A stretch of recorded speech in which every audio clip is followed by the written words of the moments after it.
Okay, and now share screen here and share. Okay.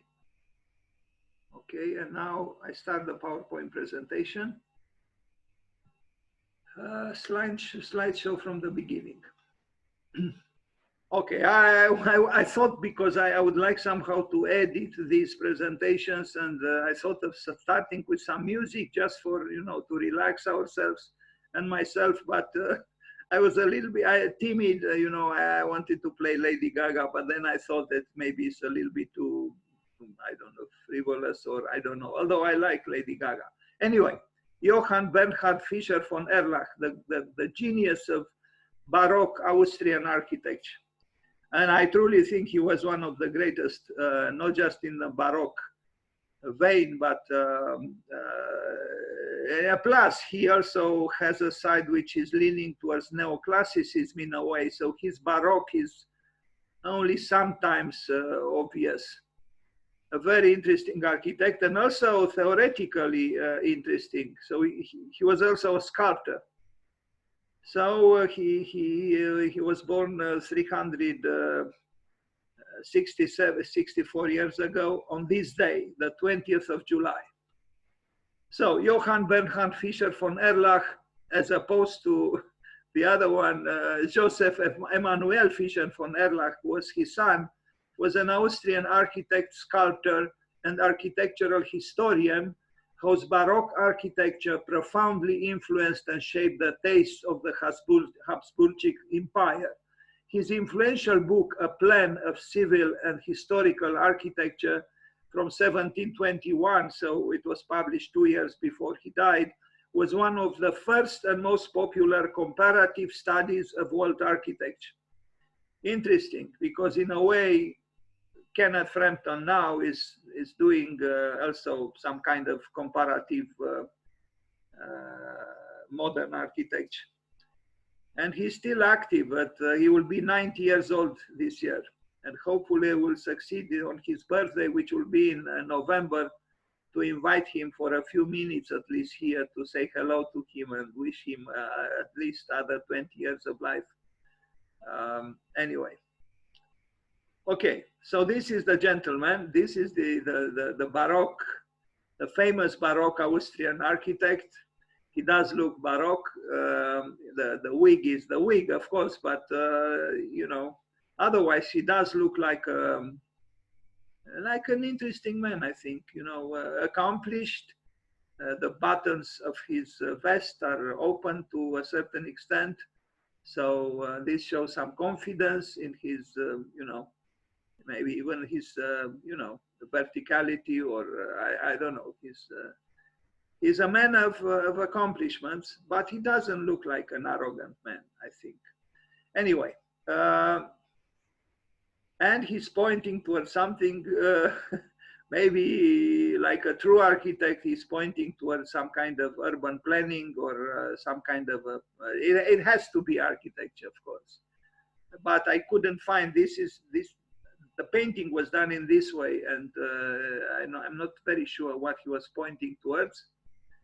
He has the hands of an architect. He doesn't have the hands of a carpenter. He's an aristocrat. He worked with his mind and with his hands at the T-square and the drafting board, but not on the building site. He doesn't seem to have the hands of someone who handled bricks and so on, like maybe Brunelleschi did to an extent. Anyway, drawings. He drew a lot, and they were engraved, and they were part of that book of comparative world architecture. And I think they are excellent images, you know, showing us the kind of architecture we don't do these days. I mean, yes, we do have banks with triumphant hallways, and I'm not just thinking of the AT&T building by Philip Johnson, but at the center, we don't place any god because we don't believe in gods any longer, unless it's about money. It's a different world. But he depicted an ancient world that I mean, from what we see here on the side, still see people fighting. Of course, human beings cannot do without a fight or war, for that matter. I've heard today on the radio that, you know, if there was no pandemic, it would have been probably some kind of war. So I don't know. But the God is still there in the center of the temple, and you know, ready to, I hope, to make some order when necessary here on earth. That is before we leave it and go to Mars, as the plans are now. And he obviously loved architecture. If he spent so much time drawing buildings of the past and all kinds of, besides his very productive time as a building architect. So I like this fact that he was both a practical architect, so to speak, and a theoretical one. So he combined the both. And I read today with some students a fragment from this very beautiful book about constructing architecture. In fact, it's called Constructing Architecture by Andrea De Place from ETH from Zurich. And here in this book, Andrea De Place says, underlines the metaphysical side of architecture, and he even calls the architect a metaphysicist who also works with physicists, meaning engineers, you know, other specialists, designers, and so on. But it's very interesting, I think, that he stresses the metaphysical dimension of architecture and of the architect, something not too many people do. And this is the man who runs the Department of Technology and Construction, and you know, so the technical department at this famous school in Zurich. So to me, this is it gives me hope that somehow the metaphysical side of architecture is has a chance somehow. But who knows? There is a Romanian, there was a Romanian famous architect, Cantacuzino, who said the architect builds, the architect is concerned with man, or with a human being, and the gods. But the gods are completely forgotten today all over the world. And I think it's a great loss.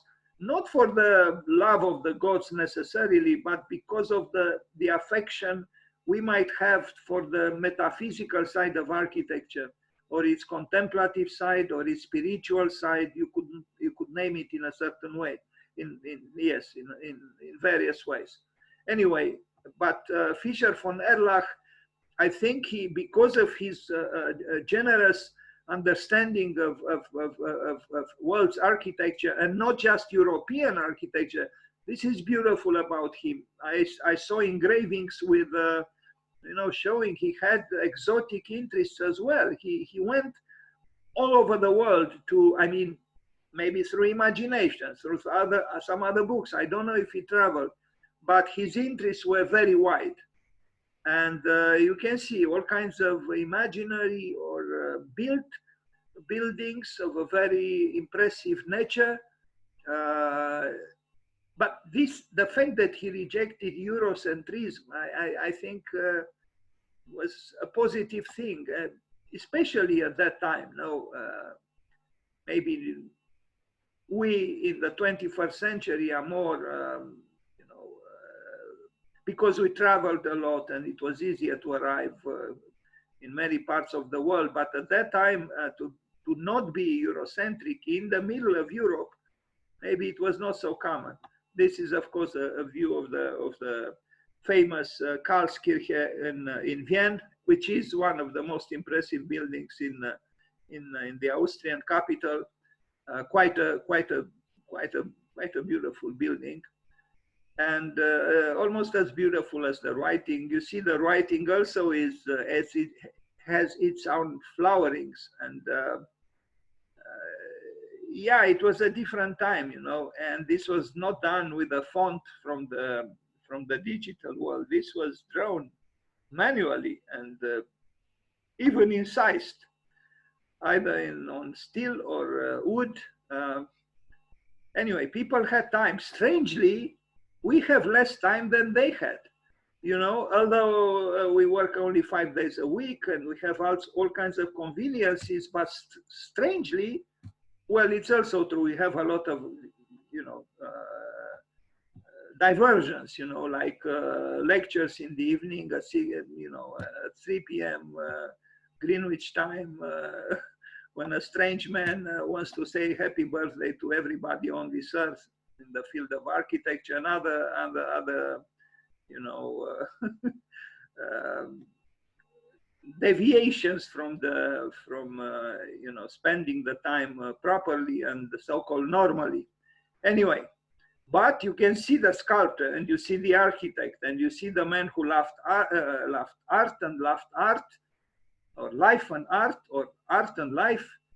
And whatever Lebbeus might have said, I think Fischer von Erlach probably would have agreed with the Latin saying that ars longa vita brevis. Although, as I said, Lebbeus turned it around and reversed it and said ars brevis vita longa. And, you know, we can debate this idea. How is it? Is art short and life long, or vice versa? But one nourishes the other, and some people think, like Oscar Wilde, and not just Oscar Wilde, that actually it is life that imitates art. Although the appearance might be the opposite, but I think Oscar Wilde is right. And by the way of this, if you allow me a digression, something very interesting happened with Alexander Pushkin, the great Russian poet. He wrote Onegin, which is kind of a poem, you know, it's a poem, a long poem. And in that poem, he describes the case of a poet, actually, who jealous because the ambassador of France, I think, or I forgot exactly. Well, someone was flirting with his wife, and he provokes him to a duel, and he goes into the forest and he dies. He is shot to death. So Pushkin wrote this, and 2 years later, exactly the same thing happens to him. I mean, unbelievable. It's like, I wonder, did Pushkin think about Onegin when he was going to the forest to try his luck to kill the man who was flirting with his wife? He repeated 2 years later exactly the destiny of the main character in Onegin. Incredible. So obviously, in some cases at least, life imitates art. Even in the life of the creator. Incredible. Anyway, too much beauty here, too much skill, too much of everything. You know, we need a little bit of modern disruptions, you know. I mean, look at this, you know, this is an architectonic puzzle in a way, you know, it's a labyrinth, and it's a scandal for the intelligence, as the labyrinth was called.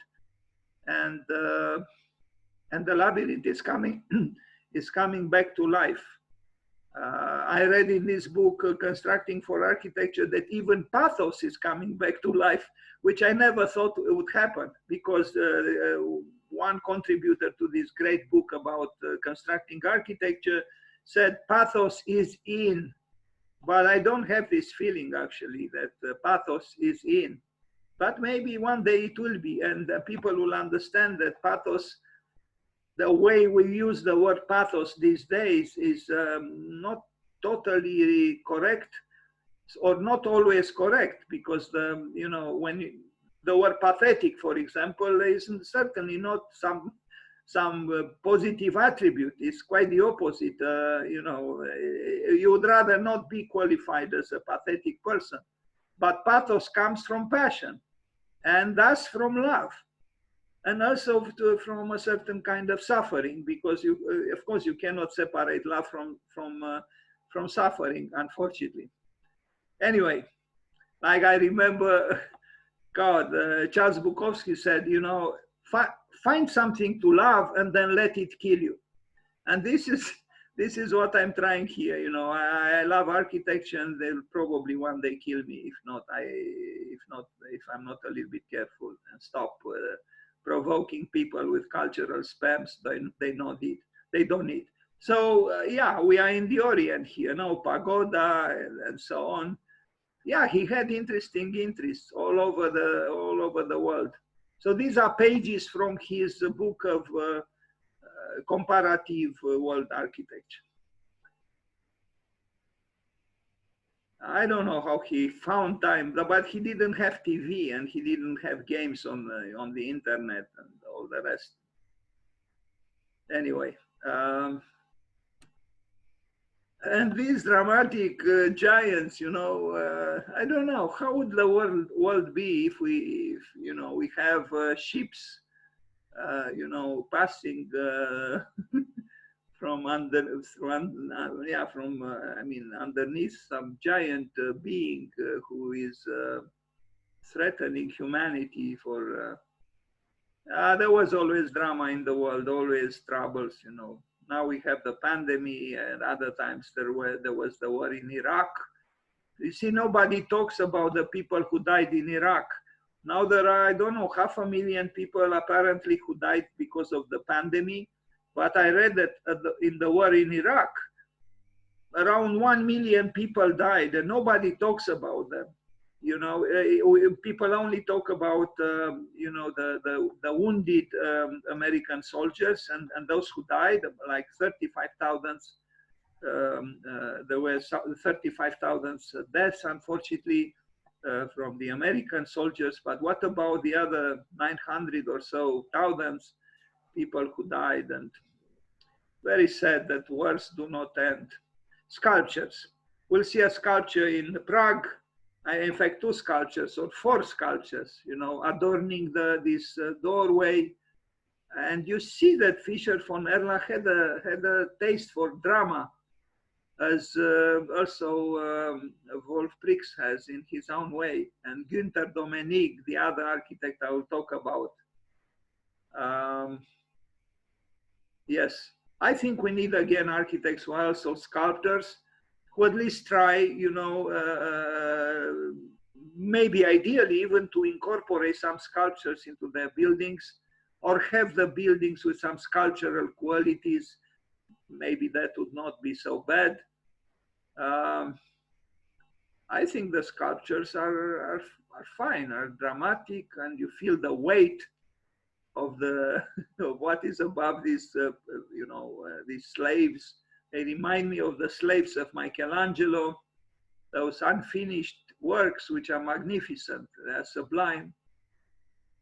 Okay, so we are in Prague, but we'll go soon to Austria. And this is a fountain by him as well. This is neither neoclassical, or maybe you say is Baroque a little bit, but it's some kind of a raw Baroque, or it's a visceral fountain that could be even qualified or named some kind of a primitive, heavy work, you know, stone. Even you could even call it brutalismus. I don't know. Anyway, but this one is not brutalismus. Brutalismus is a civilized, you know, group of sculptures, and it's a work that is meant for a imperial city. You know,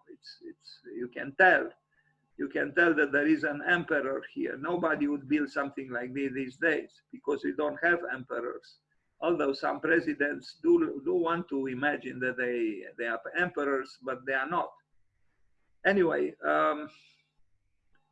interesting artist, interesting architect, interesting theoretician, architecture. Now he built a lot, actually, and we start with the queen of his buildings, because the king is another building, perhaps, or I don't know, maybe I'm wrong, maybe this is the king. No, I think this is the queen. The Schönbrunn Palace, which everybody knows, And it's not really Baroque towards outside. I mean, you look at it and it's, you know, it doesn't have explicit signs of being Baroque. It's a good building, but you know, for someone living in the present, you know, these palaces, abandoned palaces like Versailles, I don't know. I went to Versailles a few times, but I never entered the palace because I don't like crystals very much, and that opulence is so foreign to me that maybe it's envy. I don't know. I don't know. I don't think it is envy, but I am now on this hill, and there is a building behind that is very nice, and I couldn't stop photographing it. Unfortunately, my photographs you are not going to see because I don't know where they are, in some archive that I was not the creator of. So they are somewhere, but I don't know where. Anyway, Vienna is indeed the city, the most comfortable city in the world right now, or last year it was. And this palace is everybody goes to because, you know, everybody has somewhere, somehow, some longing to be at least for a day an emperor or an empress, you know, to enjoy the good life, you know, even as a tourist. Here is impressive, not just the building, but also the statues and the park and the building behind it, which we are going to see. When I visited a few years ago, maybe not so few, about 8-10 years ago, there was a marriage ceremony taking place inside the palace, and it was very, you know, elaborate and you know, impressive. I took some pictures trying to hide, but I don't know where they are. Anyway, to get married at the Schönbrunn, I don't think is quite for everybody, you know. Or I don't know, maybe anybody can rent the whole palace for a day or two. I doubt it though. Anyway, this is the building that I was talking about, and we'll see it in more detail later on. It's behind so-called Schönbrunn Palace. Not far away from this palace is a great building by Otto Wagner. That one, Imperial as well, is a train station, a subway station actually, for the emperor, for Franz Joseph. And I read that, you know, it was used just twice by the emperor, but Otto Wagner was still happy that he did it because he tried to convince the emperor about the virtues of modern design. Doesn't really look like a very modern building, but for the time when it was built, I guess it was a little bit modern, if I can say so. I remember I was on that platform on the first floor, and I took photographs. I like to take ambiguous photographs, and so I photographed through the glass, you know, and also the reflections. So there was the outside and the inside at the same time present in the picture. I have to find those photographs, and now I regret I didn't search for them. There is also a fountain, a beautiful fountain at the bottom of this hill. It's nice. I mean, you know, sometimes I really regret I'm not an emperor. You know, I think I would have accommodated myself to the difficult task of being an emperor. Although, when I think that some emperors were beheaded, I might think twice about it. Better to remain anonymous and, you know, live a modest life and, you know, kill yourself with lectures, that's, you know, on Zoom, than be beheaded in the plaza, you know, in front of the populace who applaud, you know, because people applaud the beheading of, especially of an emperor. Incredible. This is the building, and this is, I mean, these fountains are why is it that also at Versailles you have the water that is animated by the sculptures, and the sculptures are animated by the water? And I think it's a very nice meeting between, you know, statuary and water, especially if the fountain is functioning. Yes. Um, anyway, so you see both buildings here on top of the hill. You see the other one. I know when I visited it, it rained hard, and I found refuge there. And I don't know, I felt strangely at peace with myself and the world. But it's a glorious park as well, and yes, it is nice. Anyway, this is the plan without the building behind. You know, a palace. What can we say? He actually, the work didn't end when he died. So his son also worked on this palace, as he worked also on the Karlskirche. Somehow his son took over, so to speak, as an architect, some works by his father. Because he was not so old when he died. I think he was 66 or something like this. Yeah, 66 years old.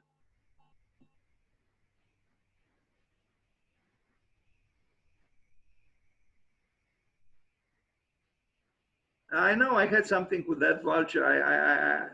If you descend the hill, I was very attracted by the idea to photograph the hill, to see just the hill and the eagle. And I managed to take some interesting pictures. Anyway, why am I telling you about this if I don't have the photographs with me? The inside is, I mean, come on, I dislike crystals, but I wouldn't mind if I had a, you know, my smallest room to be like this. I'm joking, of course. Anyway,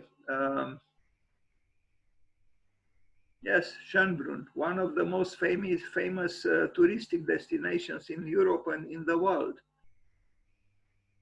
done by Fischer von Erlach, Johann Bernhard. When are we going to bring back sculpture to architecture? This is one of the questions I have. And why don't we do it actually? Because I'm sure there are many sculptors everywhere in the world who struggle to make a living and would welcome really a collaboration with the architects.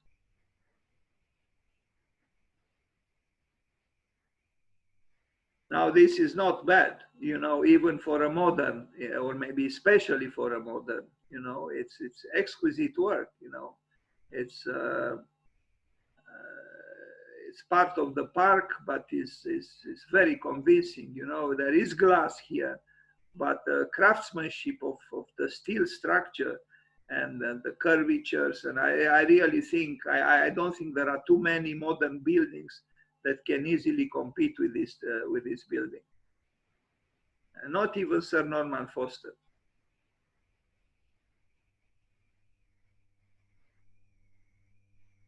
Karlskirche, the major church in Vienna, and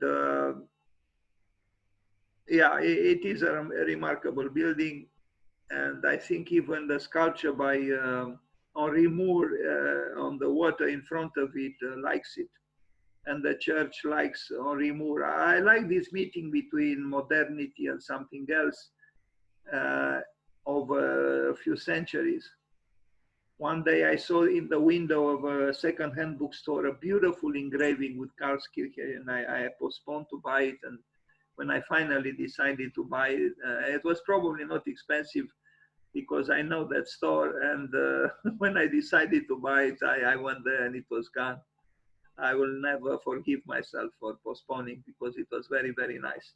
But I found a very interesting book as a revenge in that store with drawings, plans and sections of Baroque and Rococo architecture from the Austro-Hungarian Empire.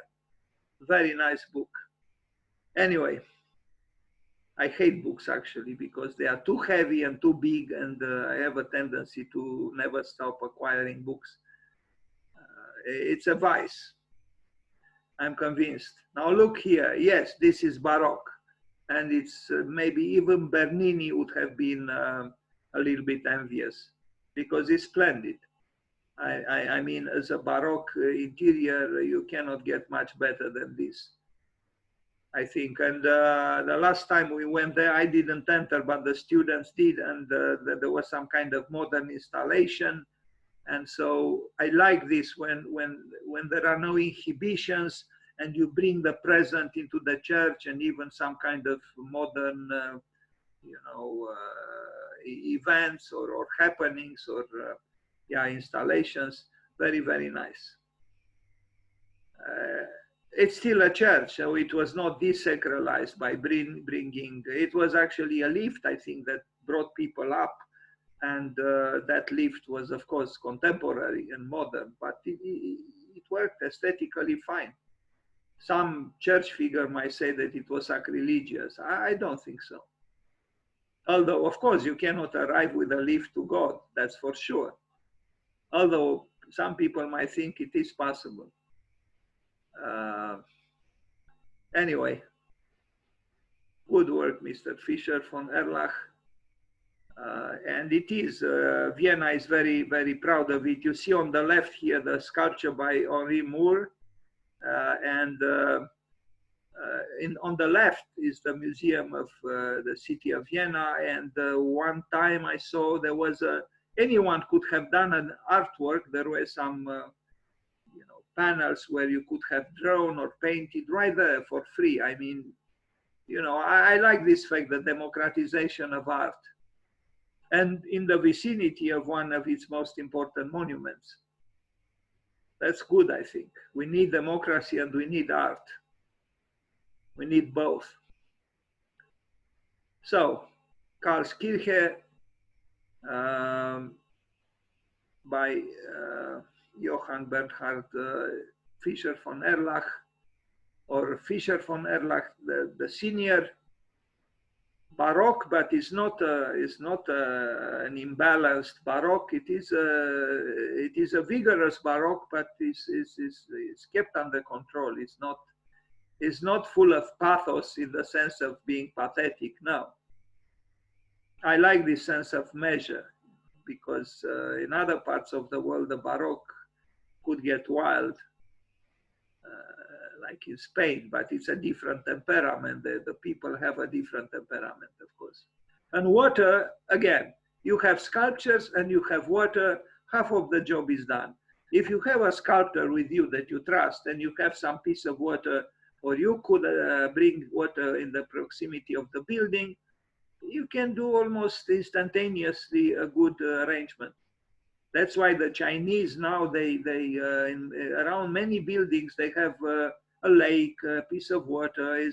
I noticed, and I feel like doing some kind of discussion about or presentation about water in Chinese contemporary architecture, because it's very often present and is always a good thing.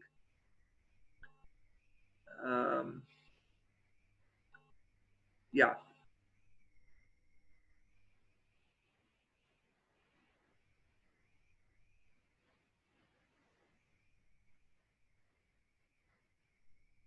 But the world changed, when we arrive at COOP HIMMELB, and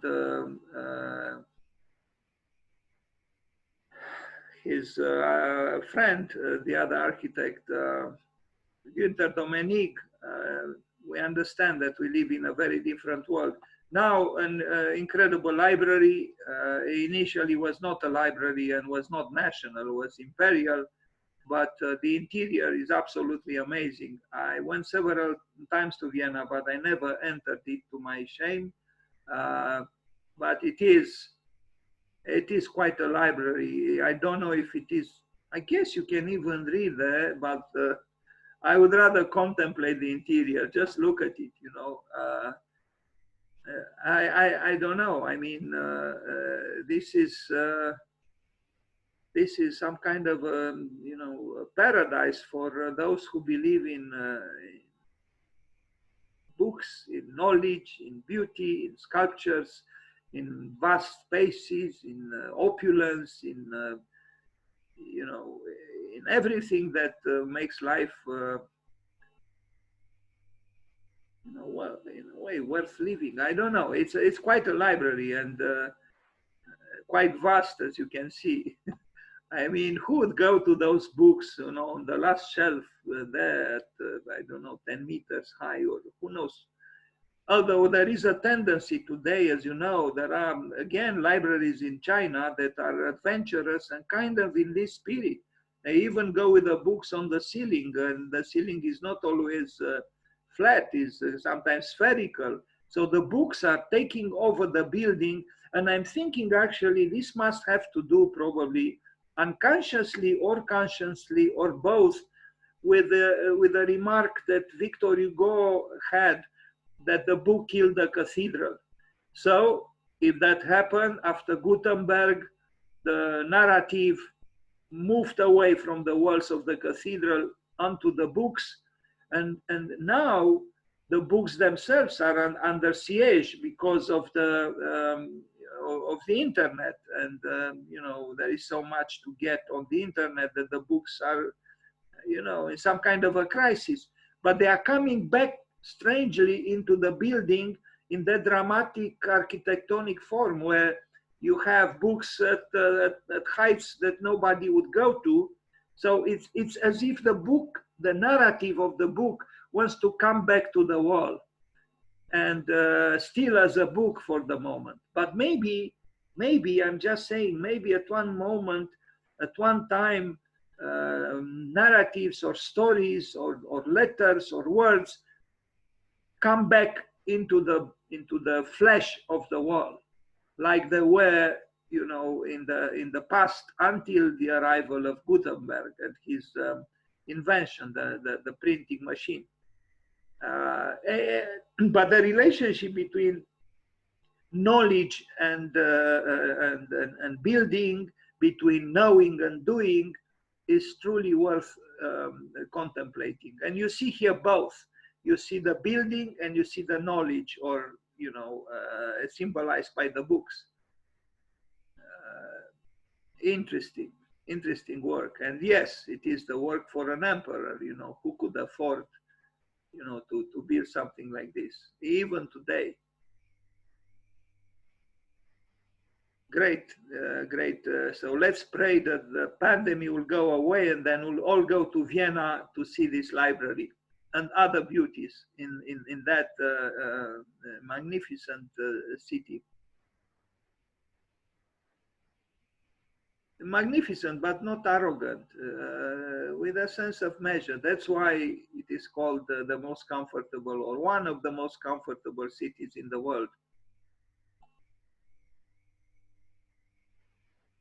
But this city that was an imperial city, and there is something of the empire still in it and in its culture, is not afraid to change. That's why last year in the Venice Art and Architecture and Design Biennial, the logo or the credo or the motto was, change was our only chance. Beautiful. It was not afraid to assume change, and it is not afraid of experimenting, and we'll see that when we arrive at COOP HIMMELB and GUNTHER DOMENIG. Bravo to them.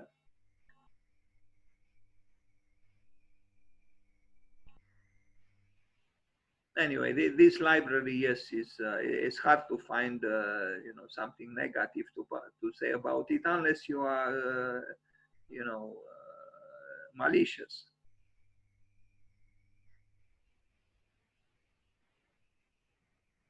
Now, a palace in Vienna, he built several palaces, not like Schönbrunn, of course, but still impressive and still reticent, you know. I mean, not the size maybe is not so reticent, but the architectonic expression is not as, you know, if it has anything Baroque, is very subdued.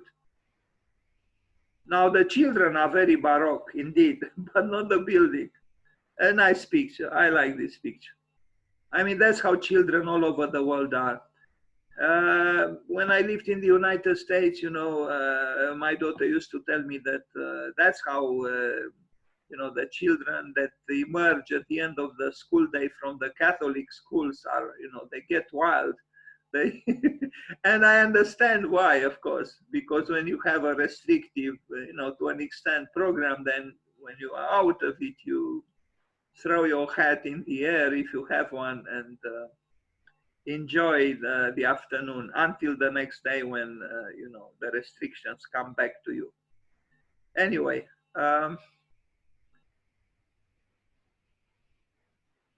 yeah, some people lived in palaces, other people do, you know, we don't have too many proofs from their lives, but this was always like this. Equality in the world is hard to achieve, even in France, even in the country of liberté, égalité, fraternité, or particularly in France, maybe because there the ghost of the emperor is still there with all this, you know, centripetal urbanism and so on. That's why Bernard Tschumi said that he never liked Paris. I mean, he had an office there, he lived there, but he never liked it. He liked New York and he liked Tokyo, but not Paris. Because I understand, because of that obstinate centrality, you know, all going to the L'Arc de Triomphe, or, you know, Osman also did his job to bring over those admirers of égalité, liberté, fraternité, a sense of, you know, submission or order or control even. Yeah, the two tendencies are always present in human life. But I want to ask you a question, and please, when I finish this, maybe you'll give me a suggestion or a thought about this. A few years ago, when there were, I think, 825 years after La Cathédrale de Notre Dame was founded. I mean, the construction began. I think it was 825 years ago, a few years ago. I had this idea that in that open space in front of La Cathédrale de Notre Dame should be also another building, and I will explain why and what. So there is La Cathédrale de Notre Dame, dedicated to Marie, of course, the mother of Christ. But I thought human life pendulates precariously between two Maries, if I can say so, between Mary or Marie, the mother of Jesus, and Marianne. Marianne being the symbol of the French Revolution, that woman that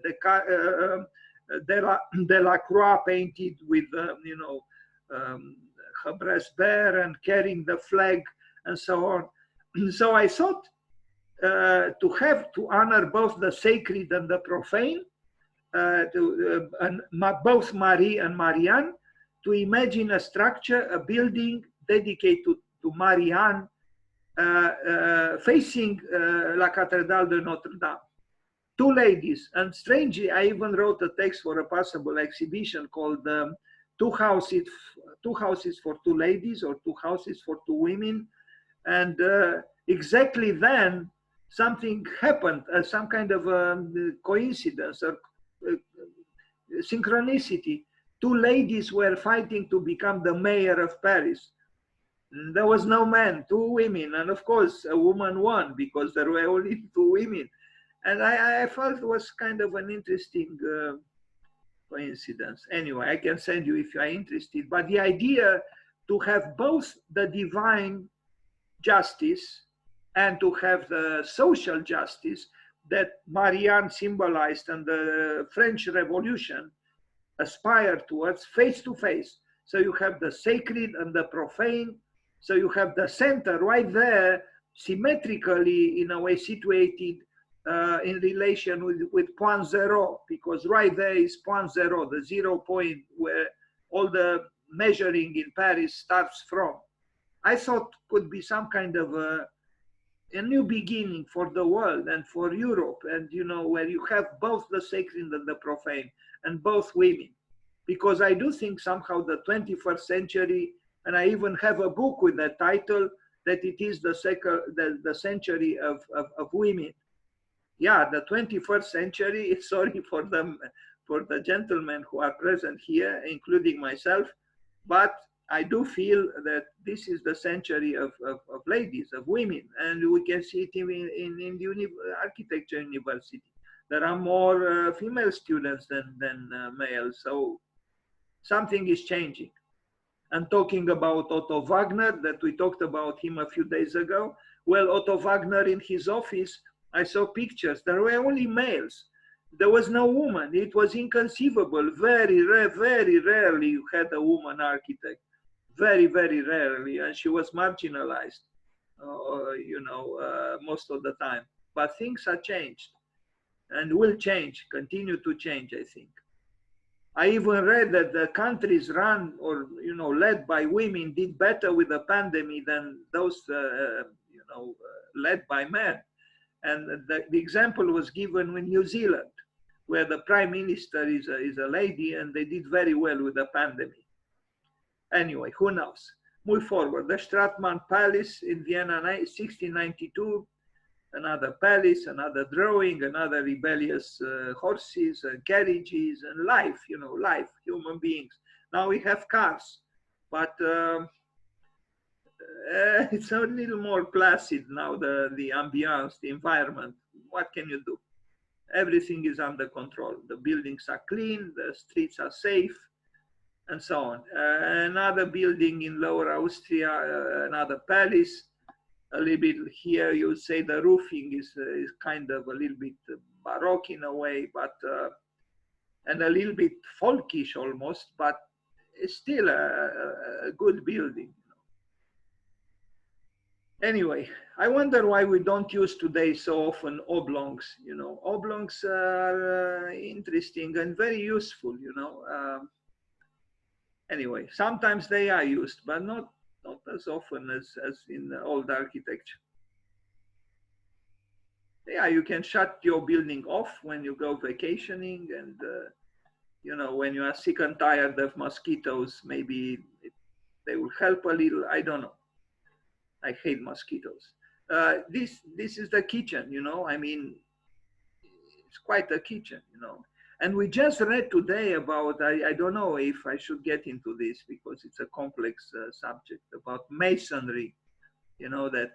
What is true masonry in architecture? A very interesting subject, because the author of that article we read with some students said that, a world where the material that was used for the masonry is not, the essence of that material is not coming through, and so the world is not manifesting its inner truth, so to speak, is not really masonry. In a true masonry, you are supposed to see, in a way, it's a world that doesn't hide its true nature, I guess. Anyway, it's a nice kitchen, and if you have some good food cooked there, life could be indeed nice. But even architecturally is not bad, and this is not a designer's kitchen. I mean, it almost qualified, but it's not dwarfed by domesticity, although it is a domestic place, because you look at the art of construction, you see that it is done with authenticity and vigor. And so architecture is not dwarfed by domesticity, which perhaps could be an interesting subject to address: architecture and domesticity. Let's talk about that. You know what Adolf Loos said? Adolf Loos said that people hate art and they love their homes. So if architecture has some artistic side, then to an extent, maybe just a little bit, some people might hate a little bit architecture. I don't know. Anyway, it's a good building. It could also be present or filmed in a movie by a surrealist film director, or I don't know. With the oblongs all shut off, or some of them, it looks even more interesting, perhaps. Anyway, a building in Salzburg. And not very sure what is happening here. When I made the presentation, I was also a little bit confused, but It is in Salzburg, and you'll also see a church down there, which is not bad at all. Again, you know, we are dealing with a culture that loved horses and sculptures and movement and beauty, I guess. Now, another palace from 1697. Lots of people were doing well, you know. I mean, he was not an emperor, but it was a palace. And you can imagine that inside life couldn't be too bad. Now, this St. Mark's Church in Salzburg from 1690, but here in Salzburg also the landscape is dramatic and interesting, so that helps. Almost doesn't matter what you build with that background, it still looks good. And with these amazing trees, always generous. These trees in their silent ways, we should embrace them, really. Truly embrace these trees. I have a feeling that if we embrace them, they might even defeat. Yes, the trees, I think, might defeat the pandemic, as they could defeat the climate change. But we need to embrace them, truly to embrace them, you know, in a heartfelt way. You know, if we can make lovers of these trees, I think they will help us. That's the feeling I have. What is strange, one day I was, you know, I had a strange position at a school in East Hampton, New York. I was hired in a, you know, by an experimental school to be a so-called, you know, artist in residence. And there was also a monk in residence, a Tibetan monk. And he really surprised me when he told me that in Buddhism, in Tibetan Buddhism, trees do not have a soul. They are not considered to have a soul. And to me, that was a surprise, because from what I read, Buddha found enlightenment under a tree, and that tree, at least, but it's not just that tree, is revered. I personally think trees are wise and do have a soul. And I remember when I visited Tivoli, Adrian's villa near Rome, at Tivoli, when I saw the olive trees, I was amazed. In fact, I filmed them for 2 hours or so. I truly had a feeling that those trees were seeing through me, that I was no cryptical entity in front of them, that they knew everything about me. And I was very amazed looking at those trees. And later I read that actually olive trees are the oldest trees on earth, that they last for a very, very, very, very long time. So I imagine those trees were extremely old, and maybe that's why I had this feeling that they had eyes, the eyes of understanding, and they were actually seeing through me. I'm not lying, that's what I felt there. And in fact, I feel for much longer the olive trees than the glorious remnants of the great villa by the great Emperor Adrian. Anyway, so much for the trees. Also, I think that we could build buildings and starting, you know, we usually build a garden after we build the house. But what if we start the other way around? Build for, the word build is not quite appropriate, I understand. Make the garden first and then the house to match the garden. And this thought also came from Mr. Ioan Andrescu, the dean in Timișoara, who said that something similar, and also a student, a doctoral student here. It might be an interesting idea to start with the garden and then do the house to match the garden, and not the other way around. But that would mean that maybe some schools of architecture would do well if they have some, like the school in Cincinnati, which had, I don't know if it still had, a horticulture department or you know, yeah.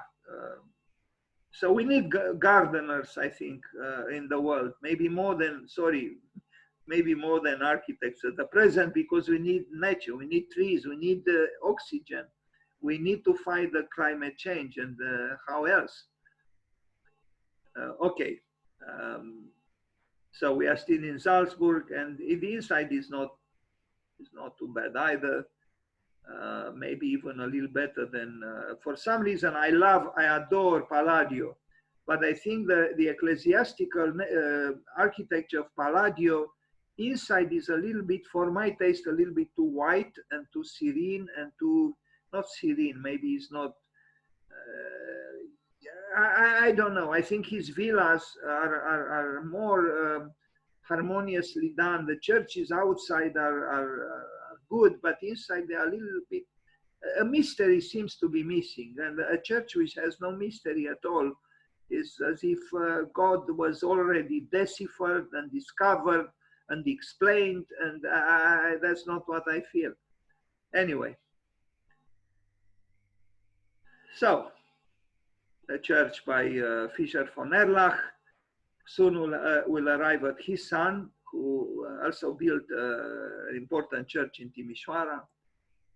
Salzburg, another palace.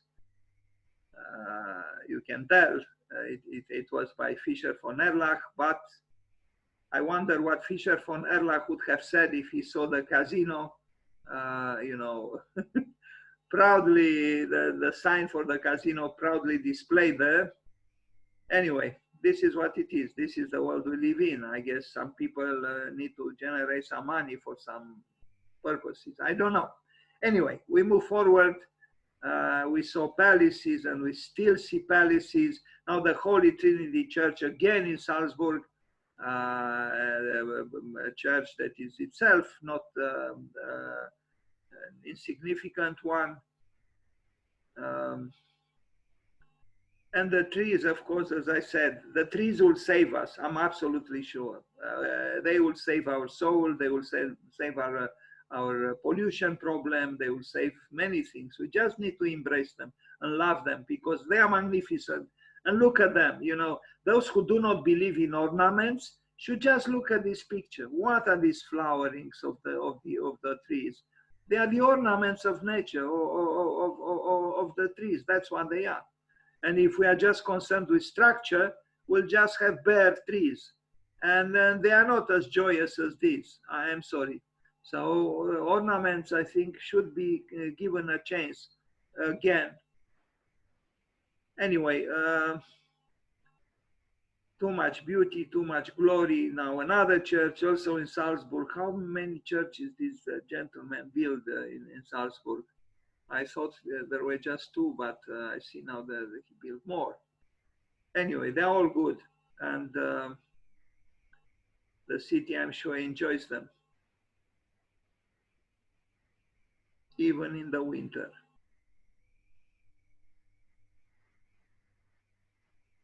Another one. No, this is the high altar. This is one of the, in terms of photography, I like this picture because it's dramatic, it's vigorous, it's modern, it's a little bit iconoclastic somehow, and you only have the altar that is Baroque. But if you remove the altar, this is a building that, you know, could have received the Pritzker Prize almost this time. I mean, in the present. And by the way of this, on the 23rd of July, I will also present the work of Arata Isozaki, who did get the Pritzker Prize at the end of his life. He didn't yet die, and I hope he will not, but he's rather old. But he got the Pritzker, and he was an interesting architect who was very fond of doing schizo-eclectical, or he called himself a schizo-eclecticist. So it will be a chance to explore schizo-eclecticism on the 23rd of July, when we will also talk about Raymond Abraham and Sir Richard Rogers. Okay, we move forward. Another palace in Vienna. He didn't do too many buildings for the blue-collar workers, but what can we do? Since the two ladies, Marie and Marianne, do not run the affairs of the world face to face, this is what we have.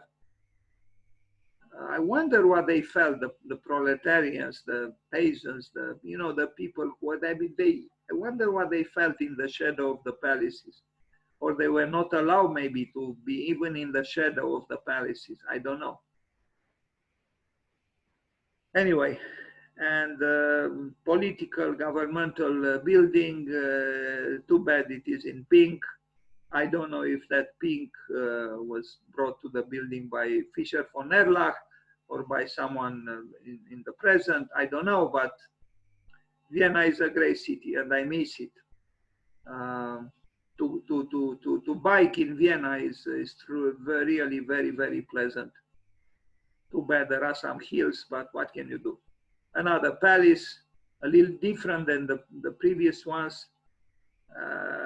You can tell Fischer von Erlach did find inspiration in various cultures at various times, but he was still the man of his time.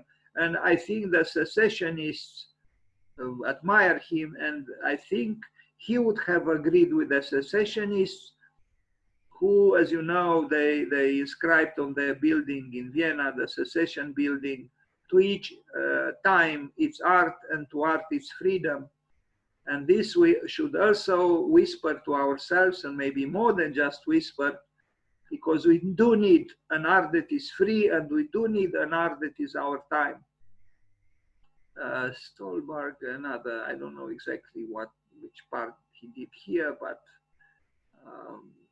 it doesn't matter almost, maybe the building on the left. And now we arrive at the famous father and the almost equally famous son. So on the left we have Johann Bernhard Fischer von Erlach, and on the right we have Joseph Emanuel Fischer von Erlach, both architects, and the son continued some of the works of the father, and we'll see just, so this is the son. This is not the presentation about him. I will just show the church in Timișoara, I think. This is it. And the city of Timișoara in Romania should be proud that it has its building, because it's not a bad building, and yeah, it's a good presence in the city, the western city here. And now we go to the infamous, or not infamous, because actually at least COOP HIMMELB were very, very famous and are very, very famous. In fact, if you go on Google Maps and look for Spengergasse, you know, which is the street where the office of Wolf Prix and Günther Domenig, Wolf Prix is, you will see that the name of the office is written with large letters, which is unusual for architects, but for a famous office like his, maybe is appropriate. So we start with him, with Wolf Prix, and then we go to Günther Domenig, a very good architect himself, and you'll understand why. And both rebellious. So, Wolf Prix, COOP HIMMELB. You know, COOP HIMMELB means the cooperative blue sky, in a way. But also there is a play with the word there where you have the Bau, which means relates to architecture, to building. And by the way of this, I was discussing with a student yesterday about the beautiful motto or quotation on the big book Studio Prix from Antoine de Saint-Exupéry, which goes approximately like this. I don't know if Francesca is here, if she can read that quotation, you know, in a correct way, but it's something like this. If you want to teach architecture, you do not teach people how to, you know, use the hammer or the nails, or, I mean, not the technical aspects of building a ship, but you have them aspire long for the infinity, the horizon on the sea. In other words, you make them have desire. And if they have that desire to travel there at the end of the ocean or at the end of the world, they will build a ship. But they need that desire. And this also reminds me of what Wolf Prix said once: architecture must blaze. let it bleed, let it leak. In other words, it should be charged with emotions. And I believe it's true. Anyway, he is, you know, he probably loved Jean Belmondo. You know, he probably wanted to be a screen star, an actor. You know, it's something both, you know, amusing a little bit. He was asked what architecture, 5 buildings that everybody should see. I mean, everybody concerned with architecture, and in South Korea. And one said, I mean, he said, the Egyptian pyramids, the Hera temple in Paestum, an airplane, you know, Boeing 747, I don't know exactly which kind of Boeing, but an airplane, then the Guggenheim Museum by Frank Gehry in Bilbao, and the 5th one, the church he built in his own hometown, and I think we are going to see it here in this presentation. Here you see him with his partner. They were young and, you know, I mean, maybe not so young. His partner doesn't look too young, but I think they didn't have too many commissions at the time. There is a gravity on the face of Mr. Prix that makes me think that, you know, they didn't have too much work at that time, but the cigar is a cigar, and, you know, misused it, and some architects love cigars. Anyway, he looks gentle here. He very elegant, and he builds a lot now. And again, with a cigar. He looks a little bit whimsical here, and you know. But Austrians, I think, in general, have this yeah, I think in a certain way, a complexity of mind, you know, there is something angelic, but also maybe something a little bit devilish. I don't know. Maybe I say nonsense.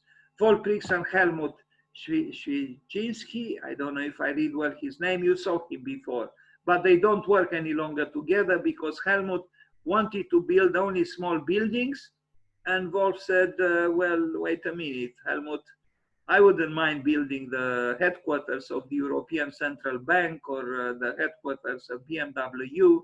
So they parted, they said goodbye to each other. Here they are again. Again, Helmut doesn't look too happy, nor Wolfprix for that matter, but you know, they didn't have commissions at that time. So, you know, I think many architects would identify a little bit, at least a little bit, with the facial expression of Helmut.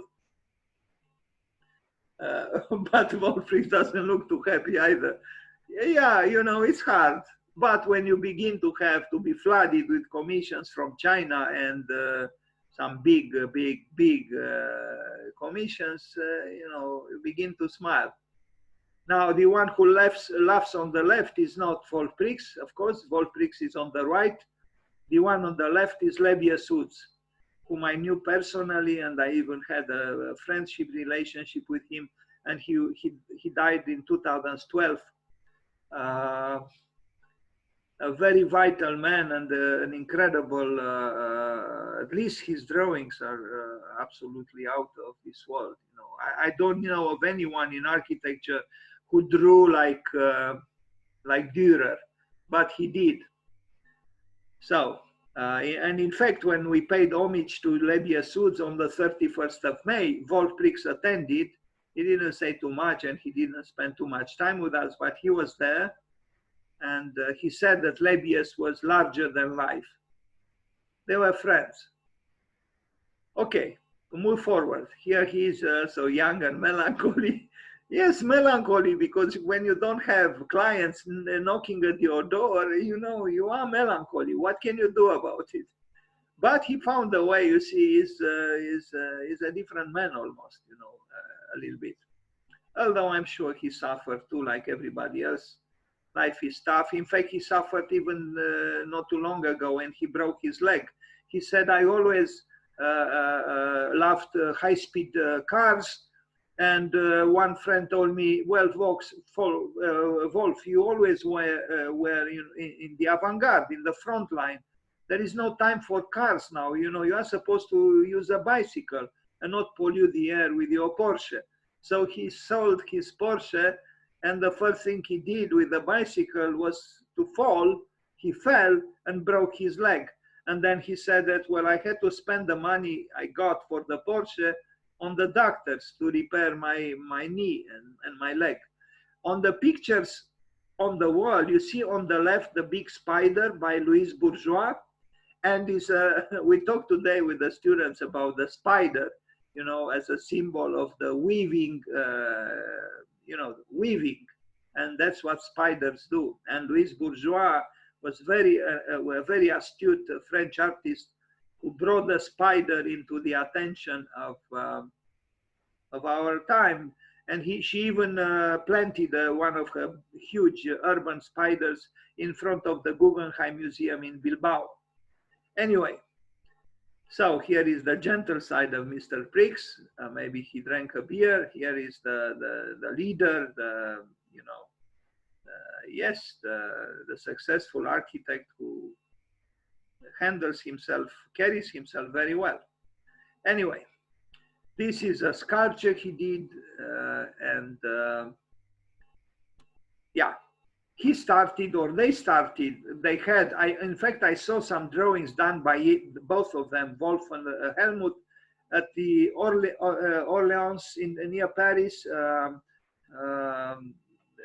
They had very interesting events under the title HIMMELB, but that stopped. Anyway, I saw a drawing done by them, Wolf Prix and Helmut, very, very precise and very, very futuristic. It was like, I don't know, surreal what I saw there, you know, some kind of mechanism building that maybe it would have been appropriate for Mars or some other distant planet. But this building started at that time in 1990s. I've heard him in a conference at Columbia University. He said that at that time they were working like this. They were closing their eyes and they were exploding with lines on paper. And after a while, they stopped and opened their eyes and they tried to make sense of that, you know, of those scribbles, of those lines. And that was the building. And that's how they did this rooftop addition, which is this is the plan. And it's right across the street, a little bit obliquely, but very close to the famous postal office by Otto Wagner. And you cannot see it easily because it's on top of a big building, but you can still see it, but you see it better here than there in reality. This is the section through the building. The only discernible entity is the stair, of course. It's some kind of a spider. If we talked about the Louis Bourgeois spider, this is a spider on the rooftop of the building. And, you know, some drawings, you know, it's very exquisitely done. And from what I've heard from him was that the boss, the CEO of BMW saw this building.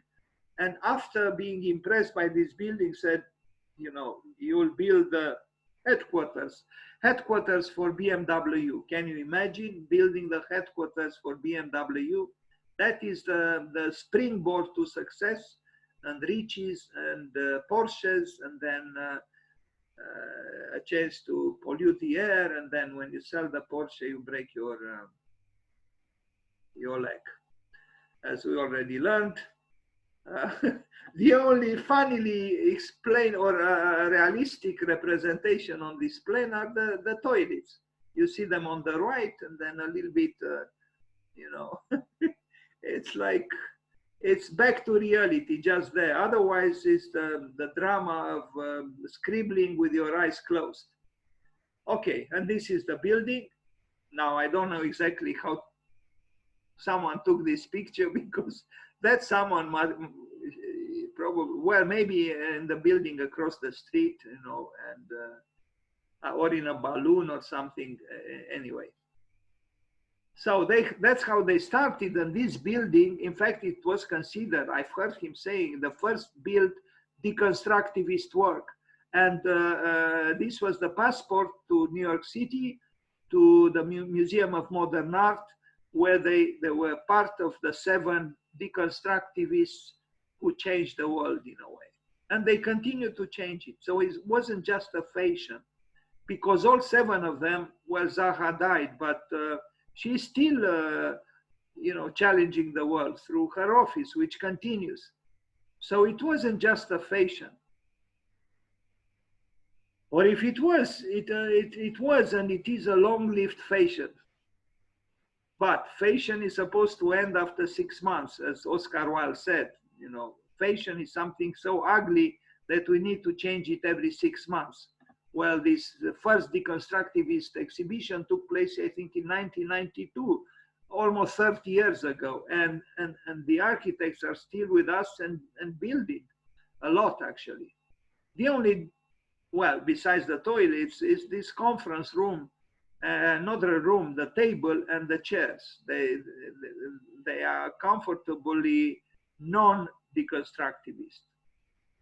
Anyway, but it's an interesting experiment, and it was the springboard for the headquarters in Germany for BMW. Not bad. Now, I don't know about that glass, if you don't have air conditioning, you are dead. I mean, you do need air conditioning. So I don't think there was too much concern here with sustainability. But what can you do? This is the demagogy of glass. It promises you unity with the universe, but you pay the price. If something wrong is with the air conditioning or with your own finances, that you cannot pay that huge amount of money you have to pay to air condition this space, then you melt down in the summer and you tremble like hell in the winter. As even Philip Johnson said, if you are concerned with the energy bills, better not do a glass wall.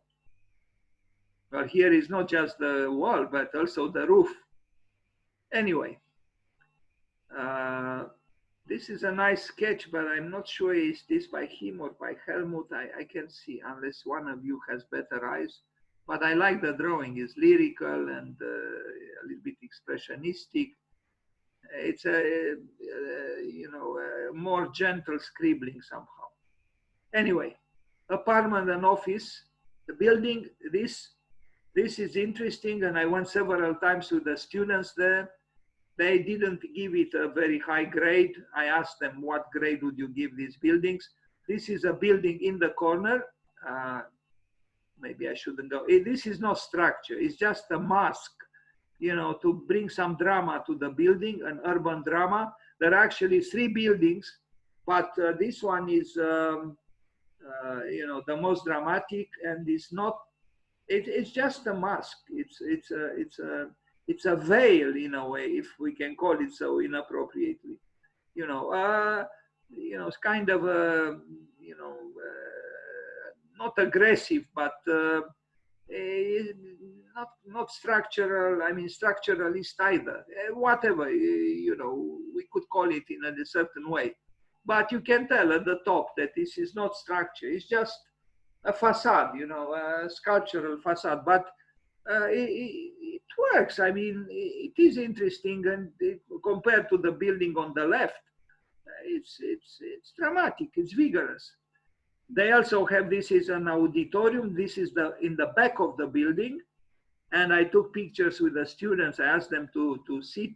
There are tables there and chairs, not in this picture, and it is remarkable because you feel a little bit threatened, and you do feel a little bit the danger of danger, so to speak. And not only that is this cantilever big room, but also it's red, so you cannot escape the feeling of danger. But it's a very nice dialogue, dialectics between the green of the trees and the redness of this addition, architectural addition. It's an auditorium in the back. And it even matches the car, that is parked there. I'm joking, of course, that car was then, but not now.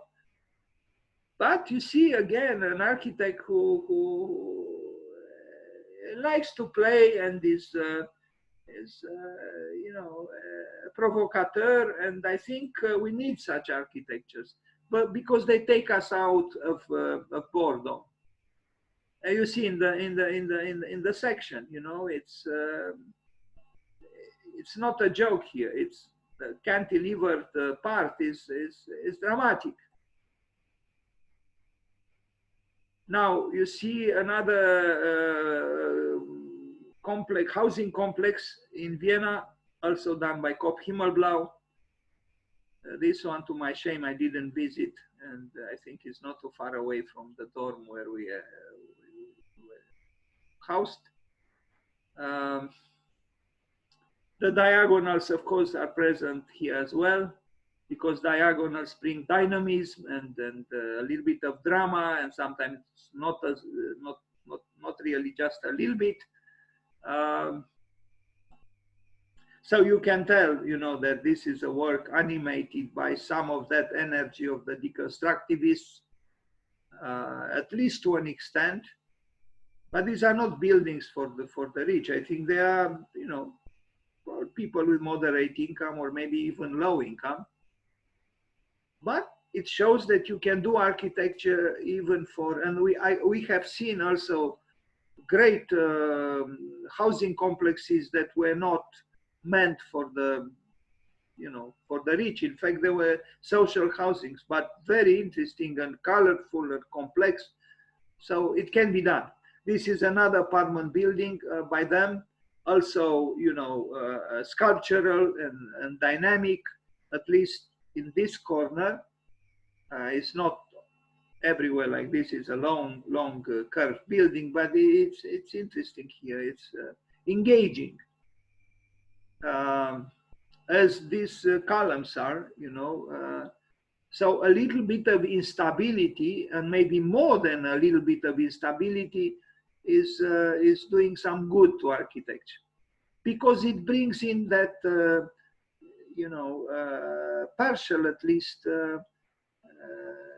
percentage of danger. That without it, life is perhaps could be boring or too peaceful, or, you know. So maybe Friedrich Nietzsche was right. Live dangerously. Now here is the appearance of danger, actually, because nothing is falling, but these diagonals kind of, you know, give you the impression, at least the impression of danger to an extent. Okay, so we move forward. This is the building. I told you it's not all of it is so dramatic.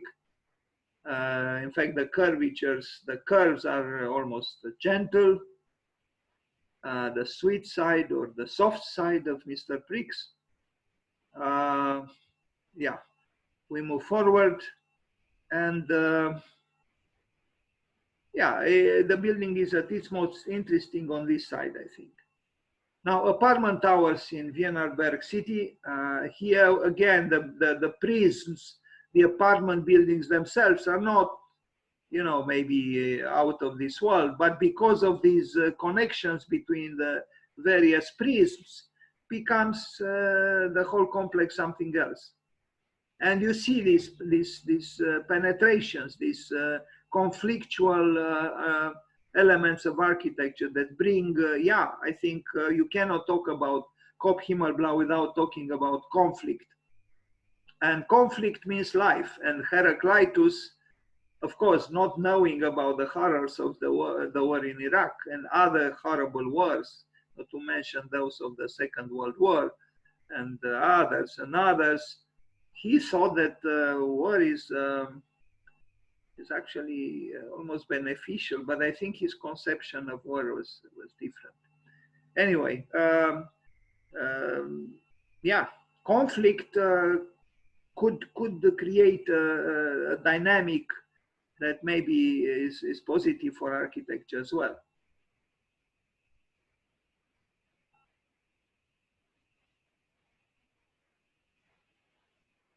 Students' dormitory at the gasometer in Vienna. I saw it several times, and I think the building by Mr. Prix and COOP HIMMELB is the most dramatic. Is a student's dorm. That's what it is. But look at it. On the left, you have the gasometer, the buildings dominated by its own masonry, very solid, circular, powerful. And then you have this addition that is advocating something else, a building with some form of fragility or distortions. But it's interesting, it's metallic, it's gray, but it's not really very cold because of its the movement of these sculptural elements. It uses a lot of zinc. It connects with a gasometer on the left. Here you also have Jean Nouvel. Jean Nouvel transformed the interior of one of these 4 cylinders, the gasometer per se. Yes, and you can see this building if you come, towards Vienna from the east on the bus or in the car, you'll see it. Anyway, here is also interesting, this conflict between the brickwork and the different materials, but it's not just materials that are different, but also the configuration of the whole building, which is in a different spirit than these industrial, powerful cylinders. You can see them here. Jean Nouvel did the first one, then COOP HIMMELB with a connection to the building, a new addition, and then Manfred, don't see very well. And so 2 other Austrian architects. And in fact, I should read their names instead of leaving them like this, but I have a problem with my glasses. The other 2 I didn't need to read because I knew the names. Anyway, an interesting work. And when you have the meeting between history and meaning the past and manifestations of the new, they enhance each other if the architect is good. And this is what is happening here. Okay, from the air. And there are also some interesting apartment buildings, but they are not done by COOP HIMMELB here, a little bit sloping. Interesting buildings. Austria really and Vienna, they are not afraid of innovation, and bravo to them. So now, high school, we move a little bit out of Vienna because he built other parts of the world. It's a high school in Los Angeles for the visual and performing arts, and maybe it's appropriate for a school of visual and performing arts to be a little bit different, maybe more than a little bit different. And I think architecture can contribute to a different kind of consciousness and to be able to inspire and to incite. So we need courage, we need risk takers. Yes, it's true. Sometimes these risks cost a lot of money, and if you use a lot of glass, the energy that is required to make the building comfortable will cost a lot. But what can you do? I don't know. Anyway, so this is Los Angeles. This is the House of Bread, which was finished kind of recently, but I don't know if I have more pictures of it. It's not bad. It has some quality. This was the project, but they built it. It's done. And this is Le Musée des Confluences in Lyon, the Museum of Confluences. I have seen it. I wasn't so impressed. Yes, the anatomy of the building is interesting, is inciting, but what is for me is a little bit disappointing is the monomaterial. It's visceral in terms of its anatomy, of its physiology, of its volumes and space, but the materials are not visceral. It's just metal and glass, and it is cold, but it is very interestingly designed. too bad. Could it be? I think this is an older presentation. Sorry, I have another one. But you can find lots of information about it. It's a big building in Lyon. This is a skyscraper that was not built, whimsically broken in the middle. And here is Mr. Prix with a funny cap.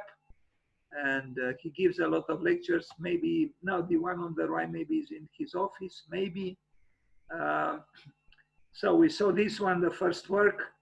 This is a big building built in China, some kind of a, either cultural center or congress hall. It's done very well, and you need knowledgeable people here to make these distortions buildable.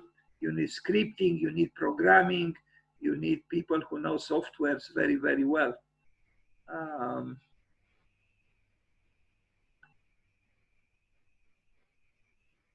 Thanks to China, many architects from Europe and the United States were able to build in quite extravagant ways. And I read that someone in Great Britain said that, in England, you cannot find clients so open-minded like in China. Plus, there are probably regulations or who knows what. But in China, you can build almost anything, at least for the time being. So it is dramatic. It is some kind of at least some part, some kind of a tornado, architectural tornado. I don't know what this is. Energy roof in Perugia. I love this work. Was done with students, and I think it's very good. Although the explanation that is, some kind of ecological roofing, I don't know. But it's interesting and it's dramatic and it's even a little bit threatening, and you don't know what's going on there, and you see there are lots of people at the bottom. So he built them with the students in Perugia, and this is beautiful, I think, that he engages the students to build something unique. And yes, it's a spectacle, but we need sometimes, life needs its surprises, and it might not be as ecological as it is claimed, but it is interesting. And it was built like this from various parts, and tensioned and twisted and rotated, and yeah, it's good. I like it.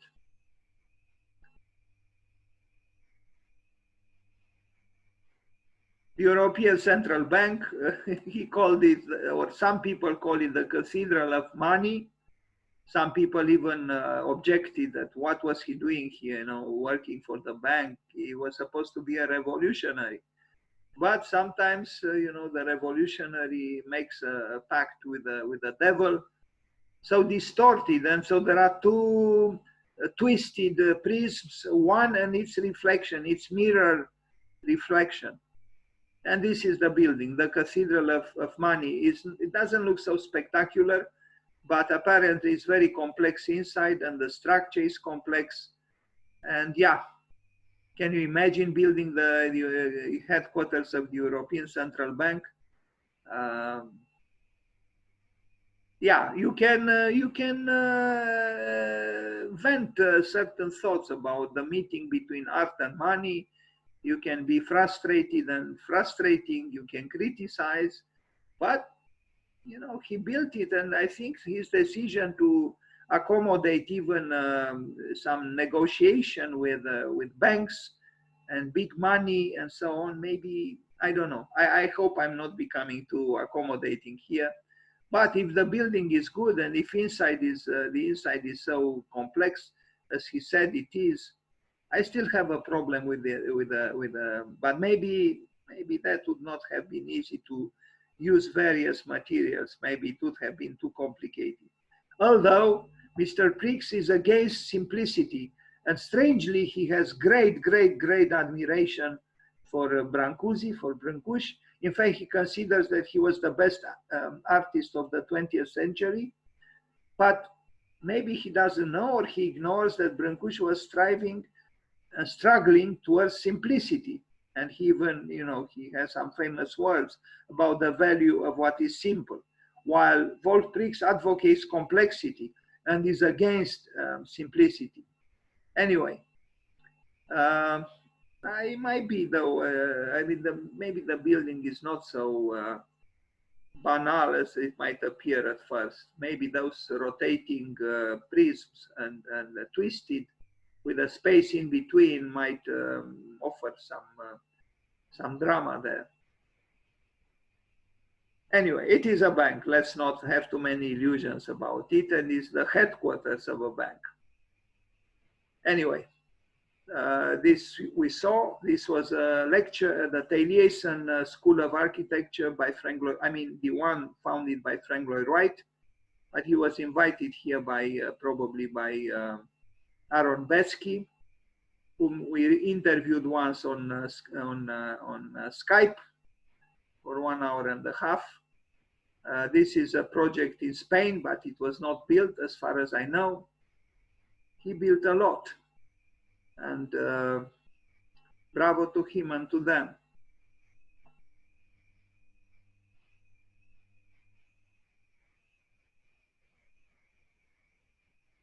A sketch, you know, anyway,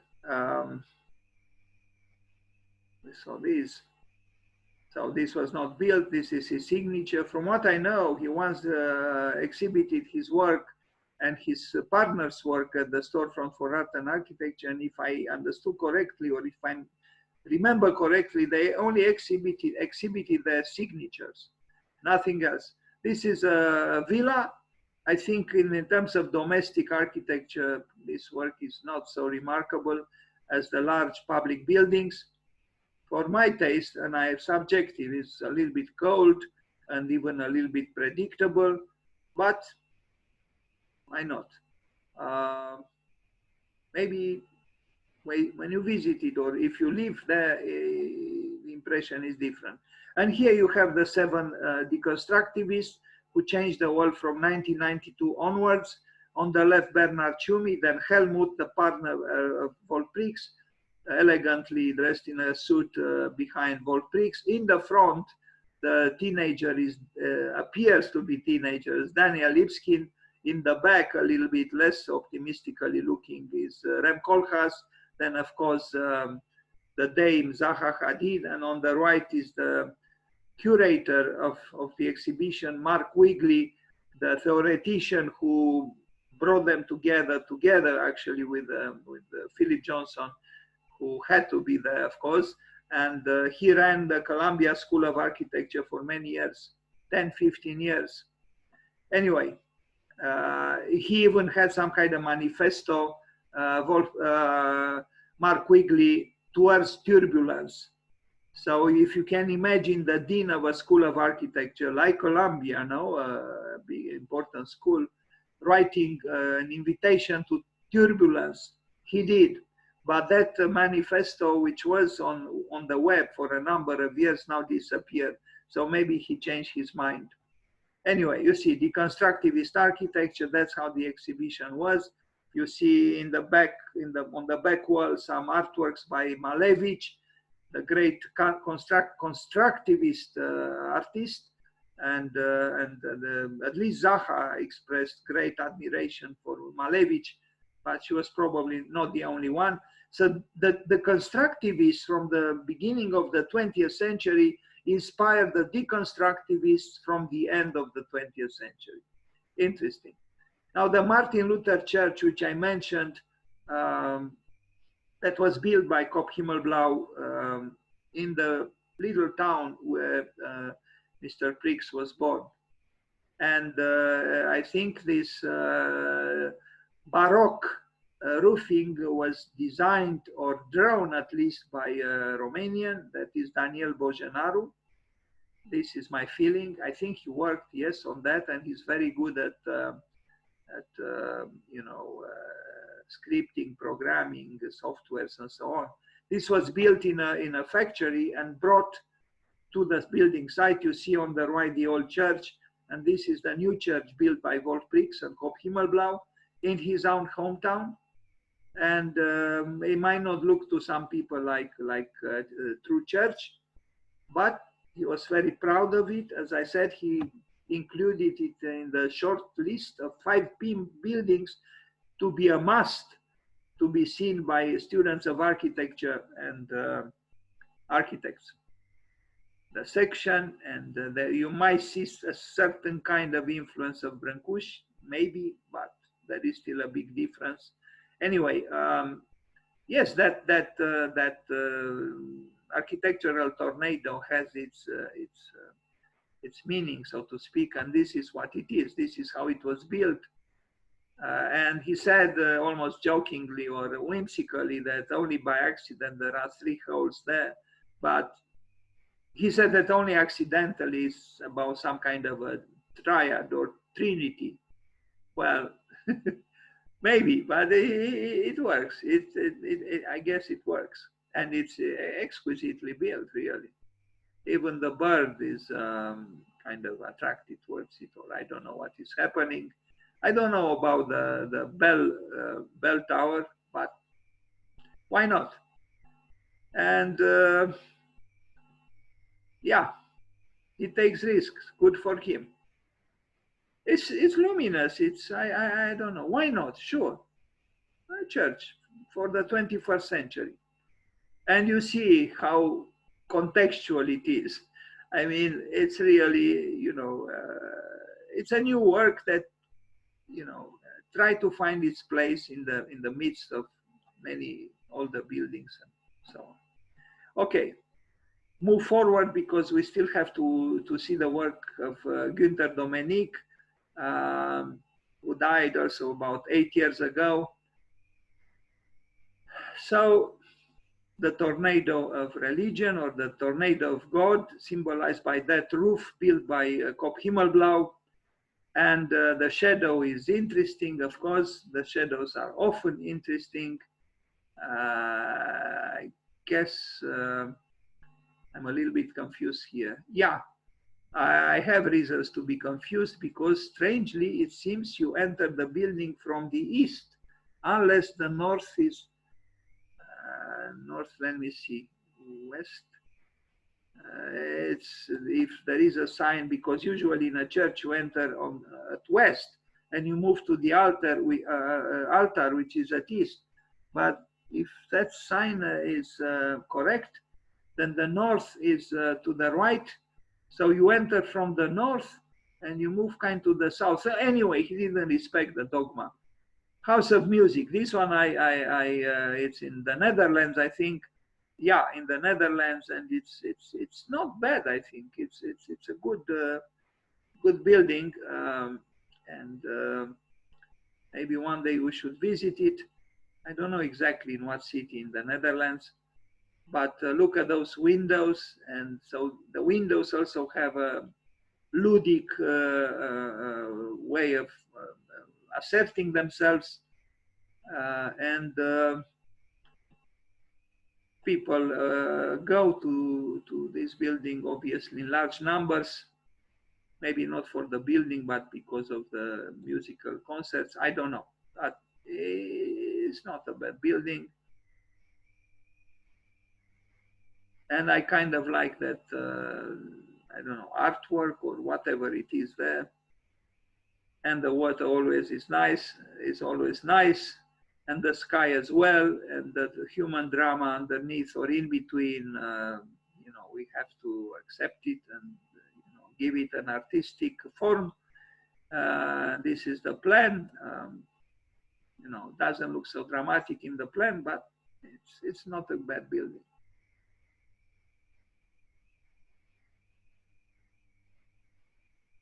Okay, during construction.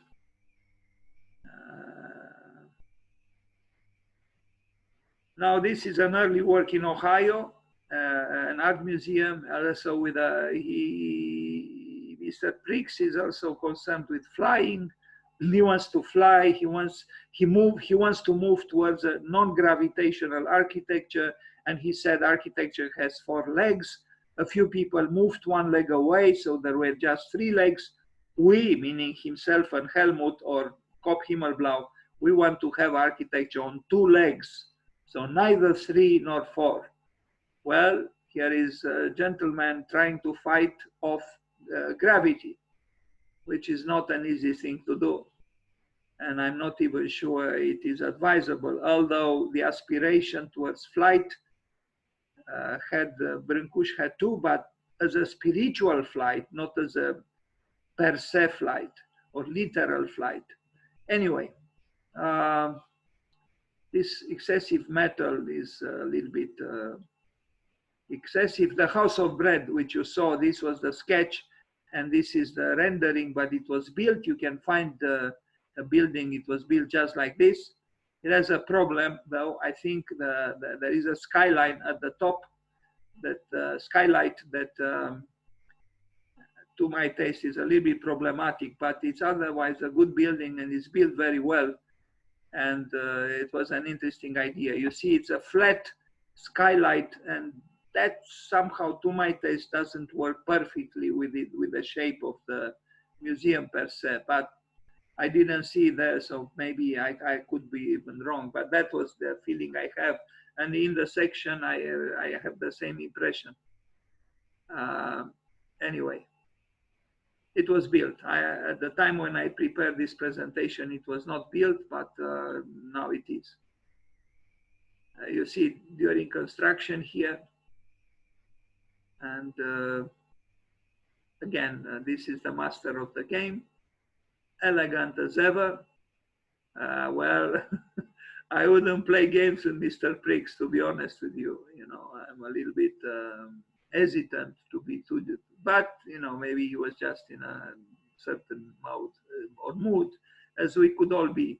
The BMW building, of course, the great celebration of mobility and capitalism, big money and fashion, the drama of the spectacle of the car, that very car that Kenneth Frampton said destroyed the earth and destroyed the urbe, the city. Well, here we have the one of its you know, famous makers, no? Anyway, I guess we need cars, I don't know.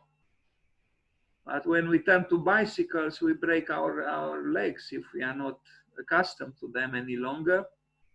Anyway, you bring the turbulence, the dynamic forces to the headquarters of a company that finds pride in eating up the oil of the world, not by itself, of course. There are many others, but they do make interesting cars, although somebody said that these are cars for single people, especially single men, not for family people. Anyway, a proud building, no doubt, and a proud architect, no doubt. Yeah, I used to know the architect who built the old building there with 3 cylinders. How come I forgot his name? Anyway, now this cinema is the outrage of the architecture world, because it tends to ignore completely gravity. And I found out, in fact, from the conference that I attended by him, that actually what happened here, they did build this absolutely incredible cantilevered part of the building or roof. And when it was already in the process of being built, the regulations changed. So they couldn't modify the building. It was already built to an extent.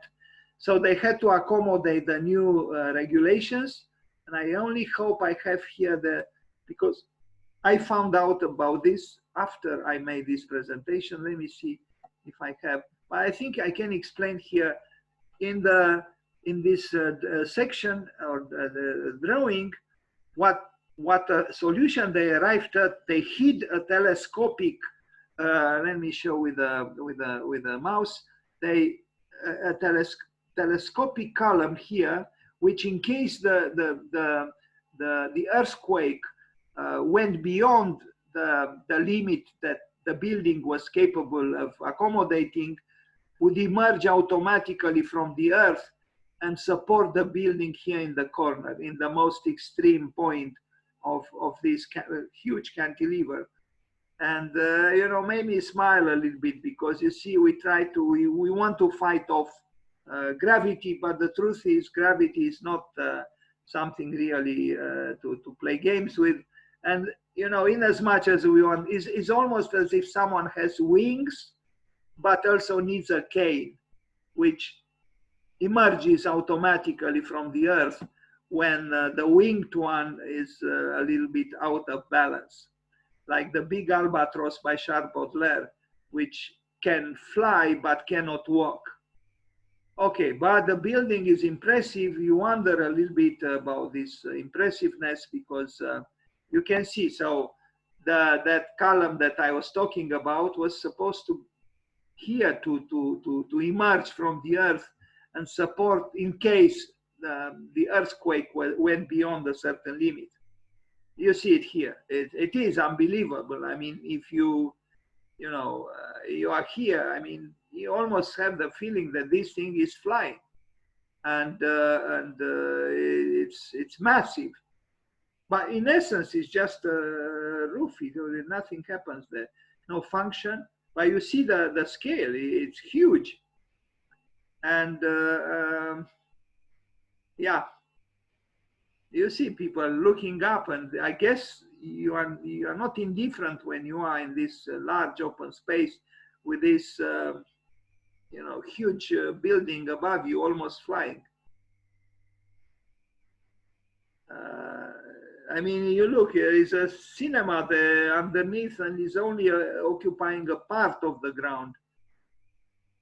So yeah, of course, it was not the least expensive building in the world, that's for sure. And at night is impressive, because there are all kinds of light shows and so on. But when you know about this, that somewhere is hidden a little, I mean, not so little, telescopic, you know, pole or column that is ready to jump to help the audacious building in case something happens. It's almost like a little bit of a parody. What happened to him, you know, when he sold the Porsche and he fell from the bike. So the gravity is still doing its job. Doesn't matter how much we want to fly. Yeah, you see it here, actually, in this section. This is the column that I was talking about, which would spring upwards from the earth in case there is a need for this roof to go through the, you know, the earthquake.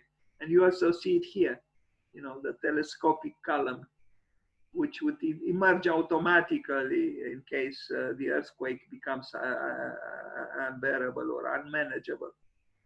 Anyway, interesting, another interesting building. Yes, they build, and he builds interesting buildings, but you can question a few things if you are in a morose mode, I guess, because in essence, it's you know, it's showmanship in a way. Nothing happens in that roof. But for wonderment, look at it at night. It's splendid, no? It's a triumph of human ingenuity and hard work and lots of money. But anyway, it's certainly not sustainable and it's not ecological. But, you know, at that time, sustainability was not really so much talked about. It's nice. And it shows that he loves rock and roll. And this is the sketch he did for it. And this is how it looks from the top, from the other side. And a drawing by the engineers and by the people working in his office, which without high knowledge of software would not be able to draw this. And look at the structure, you know, complex work.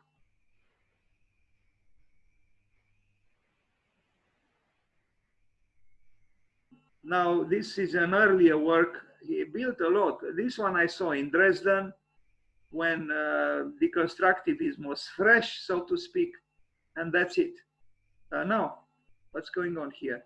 There is another house. I had only one picture with this. Yes, sorry about this, but okay. This was supposed to be a house for Kim Basinger, I think her name, a famous actress, but it was never built. And the Dalian International Conference Center we saw, and it's interesting, this Chinese man with that primitive vehicle, you know, and the building behind, which is, but such you know, images can still be taken in China. So we saw this one. We didn't see then images inside. There are not too many people yesterday. I mean, what am I saying? Plenty of people. Now, because before I saw many buildings built by the Chinese that didn't have any people. And at this time they had and have. God, it's a long presentation, this one. I didn't know it was so long. Sorry about this.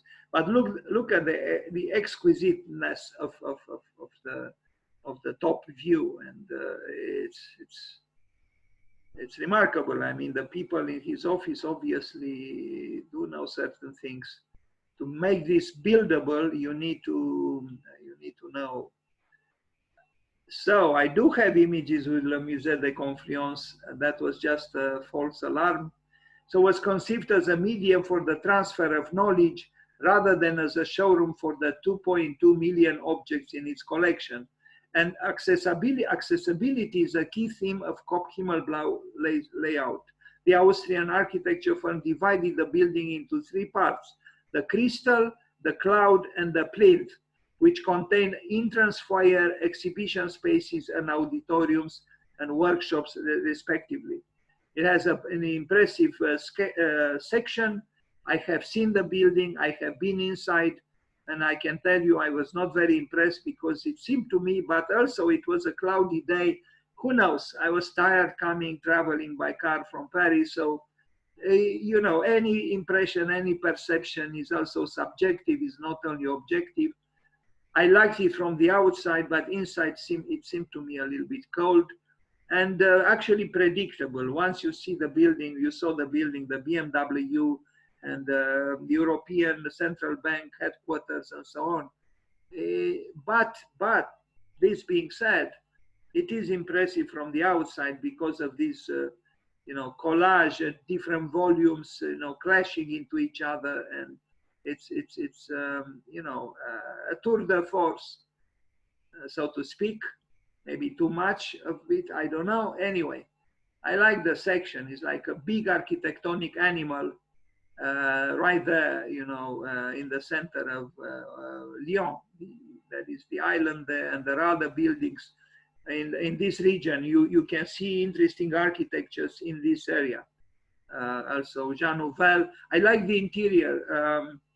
Is a little bit morbid, but maybe appropriately so. When you think that these are animals that are stuffed, that are, you know, they are dead, no? And I don't know, maybe it's also some kind of meditation on the dark side of the human being taking control of nature, you know. But architecturally it's done very well. I don't know about those bones hanging there. Again, I have a feeling when I look at this, I have a feeling that Mr. Prix is kind of pessimistic about the triumph of man over nature and the triumph of science, again, over nature. A lot of death here, you know. I mean, even the grayness and the bones and the skeletons, unless I am myself in a melancholy mode, I don't know. But architecturally, I think it's done very well. And it doesn't mimic an optimism, which maybe would be inappropriate. Because this ravishing of the earth that man caused is not really a cause for optimism, I think. Anyway, this was the initial sketch, and this is the building seen from behind. And I have seen it from here, and some pictures from the inside. And now the pavilion, which I like, this pavilion for an opera space is interesting. It was based on two musical themes by two musical composers, Jimi Hendrix and Mozart. And they combined, they work through scripting, and they try to transform the pulses of music into the facade or the architecture of the building. And you will see what I'm referring soon to. It's a building that has a certain level of asociability. I think is a little bit asocial, or maybe more than a little bit. It is aggressive towards the street. It claims that those pyramids are pointing to, trying to save the acoustics of the inside from the noise of the cars which are passing by.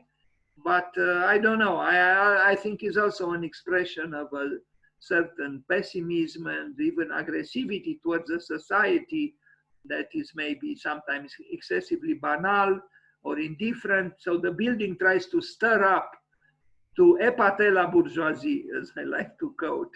And as the saying goes, épate la bourgeoisie. So he succeeded. This is obviously he's very skillful at negotiating between the rebel and society. So the society trusts him and gives him the money and the freedom to build his loud épate la bourgeoisie. Anyway, I like it, and it's movable. You can dismantle it and install it in some other parts to disturb some other bourgeois. Yeah, and you see here, you know, apparently those sloping planes deflect the noise from the car. I don't know. Plus, when you think about the fact that he enjoyed high-speed cars, so I don't know. I mean, if you love cars, you know, but anyway, maybe by the time he sold his car and bought the bicycle. Anyway, here again, people enjoying themselves, not knowing that actually the building is at least in part oriented against them. Anyway, and this is the page. You see Wolfgang Amadeus Mozart, this music by him that was transformed through scripting and programming into the architectural scheme below, and it was combined. So it was a sonogram. They are sophisticated. They use high technology. They use people who, I mean, they employ people who can use, you know, the latest softwares and technologies to create something like this. So it's on one hand Jimi Hendrix and on the other Mozart, and combining them they got apparently this building, but I don't know if it was so literal. And this is another big building in China, huge, and here he built an egg, kind of an egg inspired by Brancusi. Look at it, it's broken, it's cut, but it's dramatic and it's polished, and probably the Chinese, with all their famous, world famous patience, hated to do it because you can imagine, I mean, but it was done. Look at this. You know, how can you do this, you know, if you don't have the diligence and the patience and the skill and the money to do it? He did it. Yes. Anyway, moving forward, I don't know if I'll have the power to also talk about Günther Domenig. Maybe we should stop here and have some discussion, or if people are still here and not everybody left, I could talk a little bit about Günther Domenig too, although I have a feeling after so much Volkskriegs, you'll find him a little bit less interesting. Despite the ZZ Bank or the Z Bank, which was a remarkable work and still is. So this is a big building built in China. And strangely, although Mr. Prix had and has a lot of success, he still complained that somehow the architect is not celebrated enough. although the Chinese were waiting for him on the airport, and even with a fanfare to, with an orchestra to play, Austrian waltzes. And still he had the feeling that somehow architects are not considered seriously enough and affectionately enough. These architects will never have enough warmth or love, we want the whole world to fall on its knees and God himself to fall in his knees, his great knees, and lower everybody in front of the architect. And the architect still would say, I'm not loved, there is no affection towards me, I am doomed, I work so hard and nobody truly appreciates me. Although the orchestra, the China, the national orchestra and chorus were there to perform waltzes for the Austrian architect who came to the opening. Even that was not good enough. So this is what happens when you had a frustrating childhood. It is said that even Le Corbusier's work is because of that his mother didn't love him. Now, I don't know the specifics in this case of the biography of Mr. Prix, but in Le Corbusier's case, it was true. His mother loved his brother, but not him. And because of it, Le Corbusier became Le Corbusier. He had to prove himself. So he became the genius that we know of. And he still didn't get the affection of his mother. Anyway, I don't know what this is.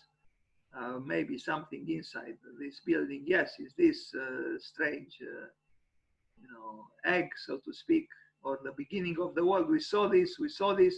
Günther Domenig. What should we stop here, or you want to see Günther Domenig? The audience, the general public decides.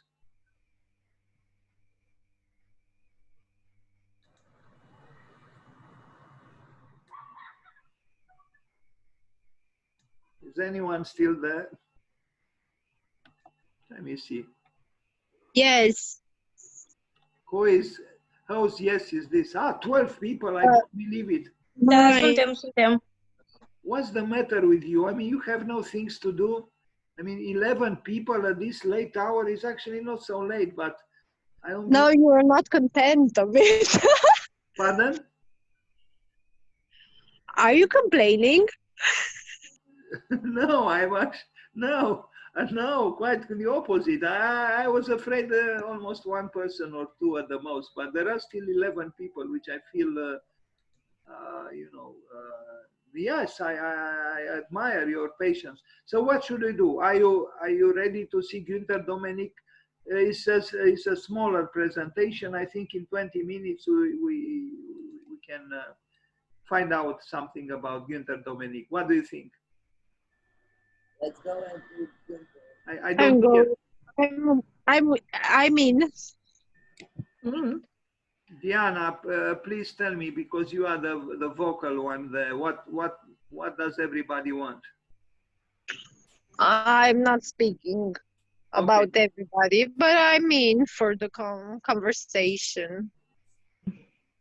Well, please tell me. Okay, you let me decide. I'll do it. I'll show you quickly, since we are not going to have the occasion to talk about Günther Domenig soon. So I'll show you the, kind of quickly. He didn't build so much, no, and in a way it's a shame. But he was an interesting architect, and I'll show you very quickly the Z Bank, which I think you are going to enjoy. So we go from the beginning. You see the screen, right, Wolf Prix? What's going on here? Oh, no. Well, sorry, we have to go from that slide, from here, from the current slide. Okay. Do you see the screen? Yes. Okay. Yes. So, a very different man, very solitary, I imagine introverted. He didn't have a lot of success, but he still built a few buildings. And so this is the man, Günther Domenig, and the Wolf Prix appreciates him very much. He looks a little more, tried by life than as opposed to Wolf Prix. And as a younger man, somehow, some drawings he drew Personally, I think he drew better than Mr. Prix. At least for my taste, he's more lyrical and he uses color. But I think this is not a concern of Mr. Prix. He's concerned with something else. Anyway, a very different kind of architect, but also with a touch of, in a way, of deconstructivism. But also other things. There is also an organic quality in his architecture, a different architect. His drawings are different and his buildings are different. Anyway. Maybe Mr. Prix was wise. He understood that maybe this kind of nostalgic almost drawings are not so appropriate for our time. But that's not what Günther Domenig thought.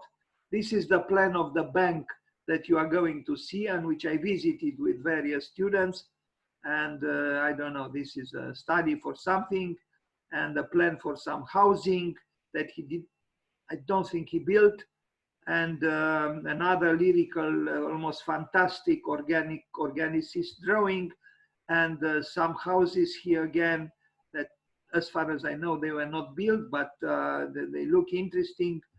And this drawing also looks interesting. And this is the model of his own house, at which he labored, not at the model, but the real house. And you are going to see it for many years. It's a little bit cold, but dramatic. And another lyrical drawing in pencil, in colored pencils. He drew well. And this is the plan of the Z Bank, which is now becoming a hostel.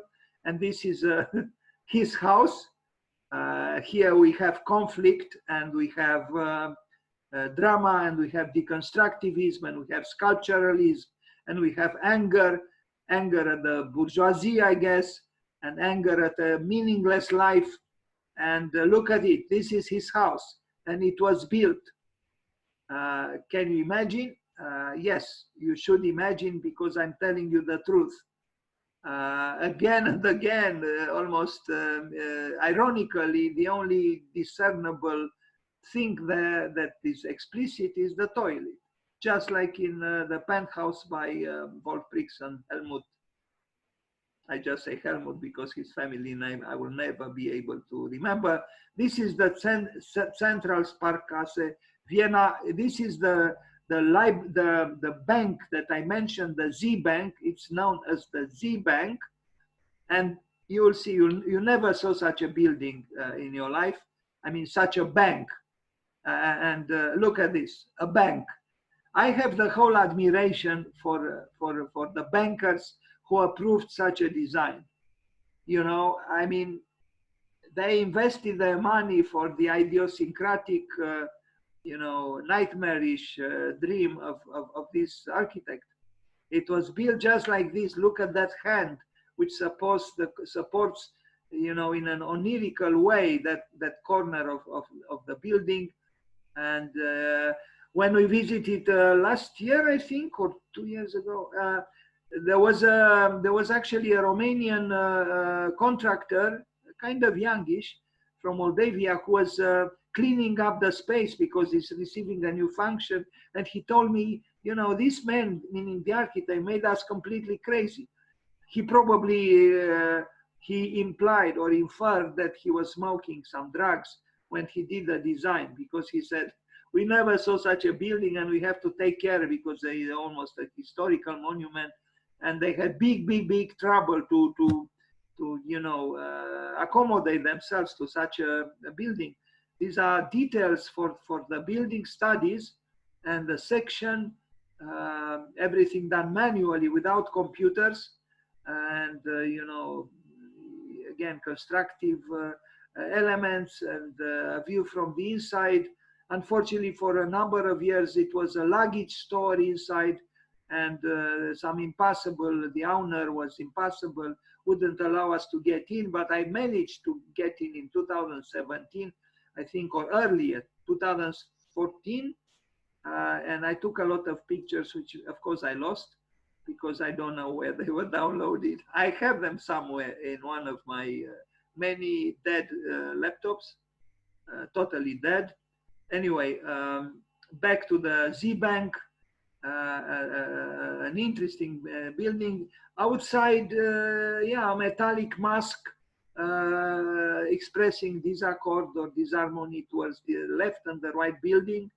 You can see it here. If we go next year to see the biennial in Vienna, we'll see this building. Let's hope the pandemic goes away. So please be kind, embrace trees, as many trees, because I'm absolutely sure the trees will defeat the virus more than the vaccine or anything. We have to love the trees. And I think they will love us back by getting rid of the virus. I think if the virus sees us embracing the trees, we'll say, these human beings are special. They are different kind of human beings. They love trees. So let's not harm them. So all the little viruses will talk to each other, will say, let's go away. We'll go to another planet because these human beings are really very warm and kind. That's what I think. Anyway, so nice bank. Bravo, Günther, Domenic. You showed your real aversion of bankers and banks. Why not? You obviously loved Charles Baudelaire with his also hatred of money. You know that in little prose poem by Charles Baudelaire, L'étranger, the stranger, where the poet is asked by someone, what do you love the most, strange man? Do you love your country? He says, I don't know on what latitude and longitude it is. Do you love your parents, your father, your mother, your brother, your sister? He said, I have no mother, no brother, no mother, no father, no brother, no sister. Do you love your friends? You use a word whose meaning I do not know. Then he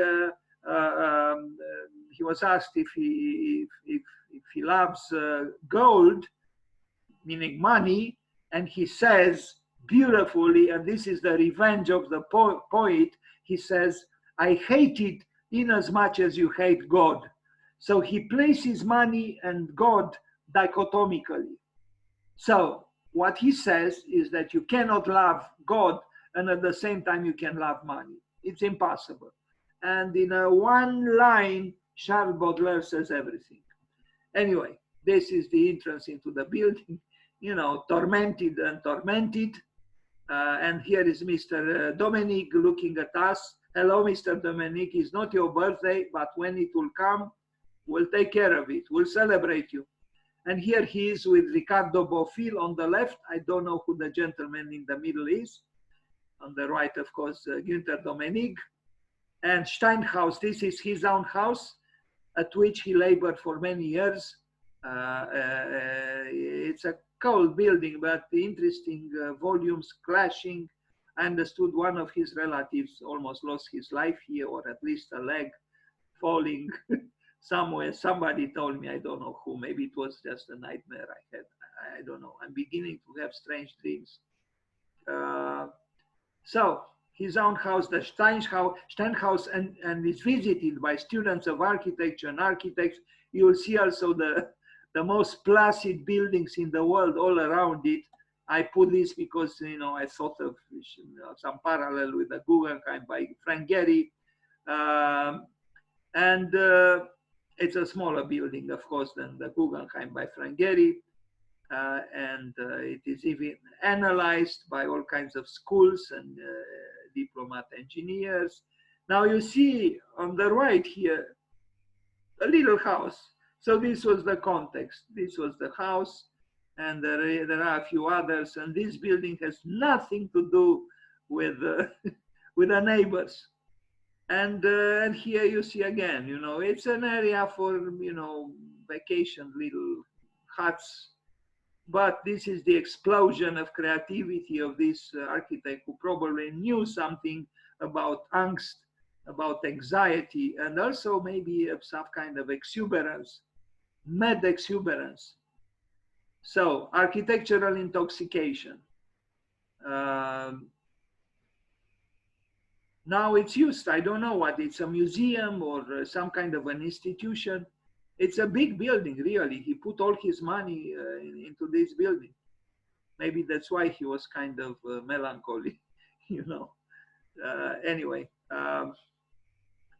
yeah, Steinhaus Günther Domenig, by Günther Domenig, and we'll see a few other things kind of quickly. I don't want to lose the audience.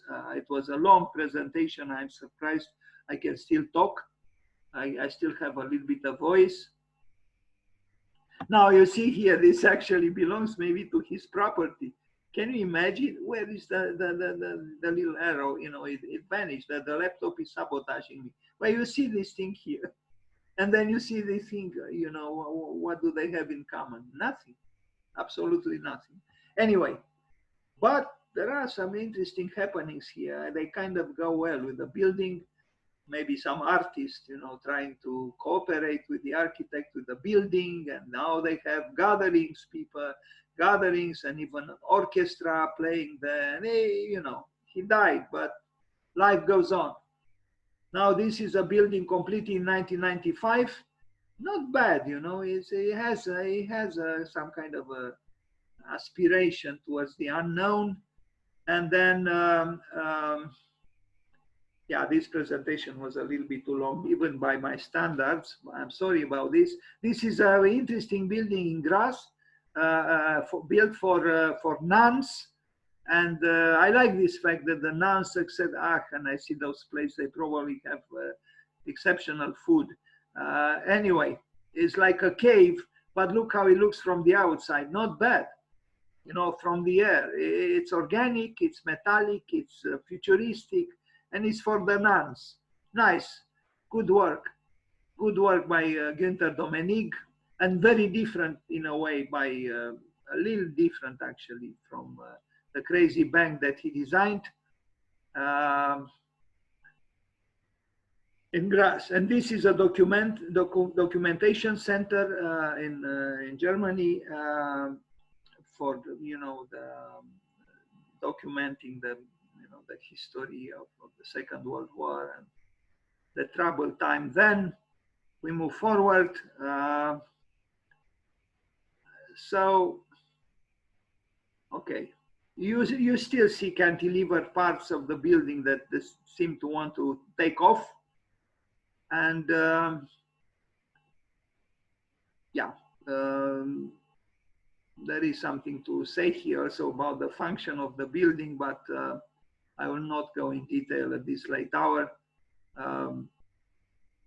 Anyway, I just wanted to present to you an architect that I think deserves to be known, and I think he was a good architect, and the Austrians think too. They respect him. So he accommodates, I mean, the old building and his interventions are dynamically interacting, just like in the case of that dorm built by COOP HIMMELB at the gasometer. And yes, it's about that unfortunate time in European history. And this is an exhibition, cantilevered, all right. I don't know if I myself would have been very comfortable to be suspended there, you know, at I don't know, 20 meters away from them, maybe more. Anyway, taking risks through cantilever architectures, and the T Center in St. Mark's in Vienna, which you can miss because it's a big building. It's a glorious building devoted to high technology in the age of communication. You know, the gods of communication, the T-Mobile. So this is a large building that he built together with 2 other architects or so, with a team.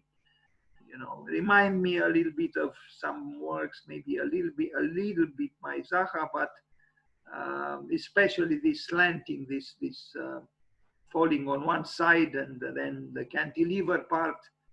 Otherwise, it is different from Zaha's works. But here, maybe you would say, this is Zaha building, maybe a little bit. Although the vibration, the filigrammed facade is different from what Zaha does. And you see it from the top, it's a big building, and it's not far away from where the bus station, the international bus station of Vienna is. So all this building was built by him. And you see here the new Vienna, and the traffic to and from this great city. And what else? Cars, pollution, and oil. And for oil, when it ends, we go to Iraq, and you know what happens. A war starts. For the oil, of course. What else? So we arrive at the end now, because I'm not going to show you Vito Acconci, although he built an interesting work in Graz, but I will stop. Okay, quickly, I'll show you this building, because he died I prepared it in 2017. This was an artist who became an architect in New York City, and he died recently, 1 or 2 years ago. And he began his career as an artist by biting himself in the window of exhibition spaces. But he was an interesting man and very versatile. And in his later years, he became an architect, because in the States it's possible, and also in Austria, you don't need to be an architect to build, I guess. I don't know how they got the right of signature, but he got it. You see himself biting himself naked in exhibition spaces and doing all kinds of tormenting and tormented gestures and things. You can see he was actually biting, literally. You see his teeth in his own, you know, body, flesh. This is how began Vito Acconci, and he's very well known and respected in New York City. Well, you know, certain people do certain things out of conviction or because they want to also attract some attention. Anyway, trademarks, 1970, biting as much of my body as my mouth can reach, applying printer's ink to each bite and stamping bite prints like fingerprints. This is with his much older wife. It's the other way around. He doesn't look happy, but his wife seems to be very happy with the old man. There is a difference of half a century between them. It's okay. She's Argentinian. She's open-minded, and she's a poet, and she's in love with love. So why not love the morose old man? And they actually look interesting together. I like them as a couple, but she's now alone because he died. Storefront for Art and Architecture, where he did the elevation together with Stephen Hall. This is what it is. These mobile parts move to various configurations to create that tension zone between the private and the public. And so there are no doors really, and no windows. There are these things, and when they are closed, it becomes a bunker. You know, it becomes completely opaque and shut off. And I had an exhibition myself at this building, but when it was not designed like this, when they just began. Anyway, nostalgia. The woman who ran this space for 15 years became the director of Architectural Association 2 years ago, but she was fired this year. Brilliant, rather young Catalan woman and architect. The first woman who ran Architectural Association, but she was fired. Although people protested, like Diller, Scofidio, and others, that there were political reasons. Who knows? Okay, so this facade was designed by Stephen Hall plus Vito Acconci. And you see, this is how it looks like when it's shut off from the street. And I think it's a good idea, and it works. And I can tell you more things here, but I have to finish this long presentation. Here is the madman fighting with his shadow. And this is the building I wanted you to see in Graz, in Austria, which the artist without the right of signature built. And he even opened an architecture office in New York City, and he never studied architecture. This is the building, and it's not bad. In Graz, in Austria, look at it. It's not bad. He also worked with computers and technology, and he had a few employees. So he loved art, he loved taking risks. He got tired of biting himself and fighting with his shadow, so he began to do architecture. It can be done. You don't need to go through the torture of 6 years of suffering in order to get a signature which you will never use because you don't have really commissions, you know. He had commissions without all that educational drama. But he paid too. He had to buy himself for a number of years and do other things.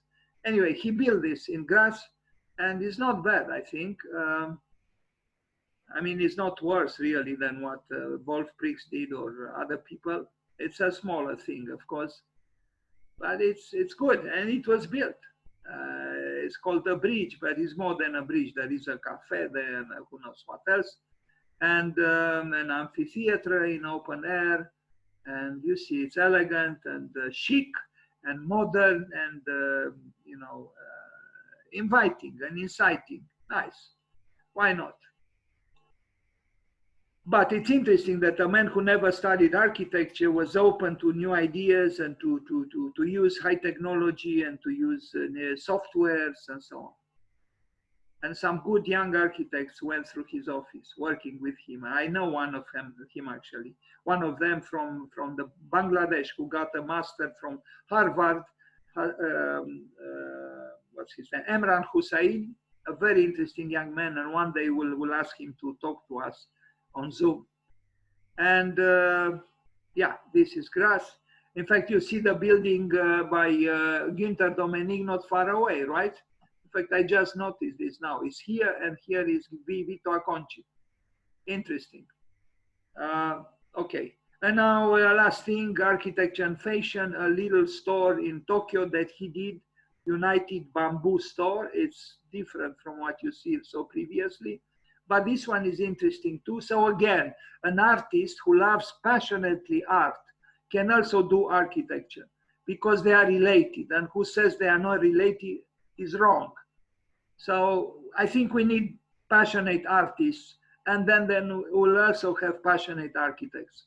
That's what I think. And we don't need schools of architecture that cut off the desire towards passion and the desire towards creativity. We don't need that. We need exuberance and creativity and passion, yes. And here we get a lesson from an artist, yes, who did some strange things when he was younger, but look, he proved himself as an architect. That's it. So please don't ask me to say anything else because I won't. We lost 2 or 3 people, but still there are some left here. So thank you very much. Thank you, Dan. It was excellent. Thank you very much. Thank you.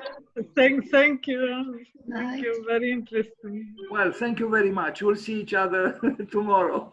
Okay. Okay. Bye. Okay. Bye. Bye, Anda. Bye, Nina. Bye, Michaela. Bye, Diana.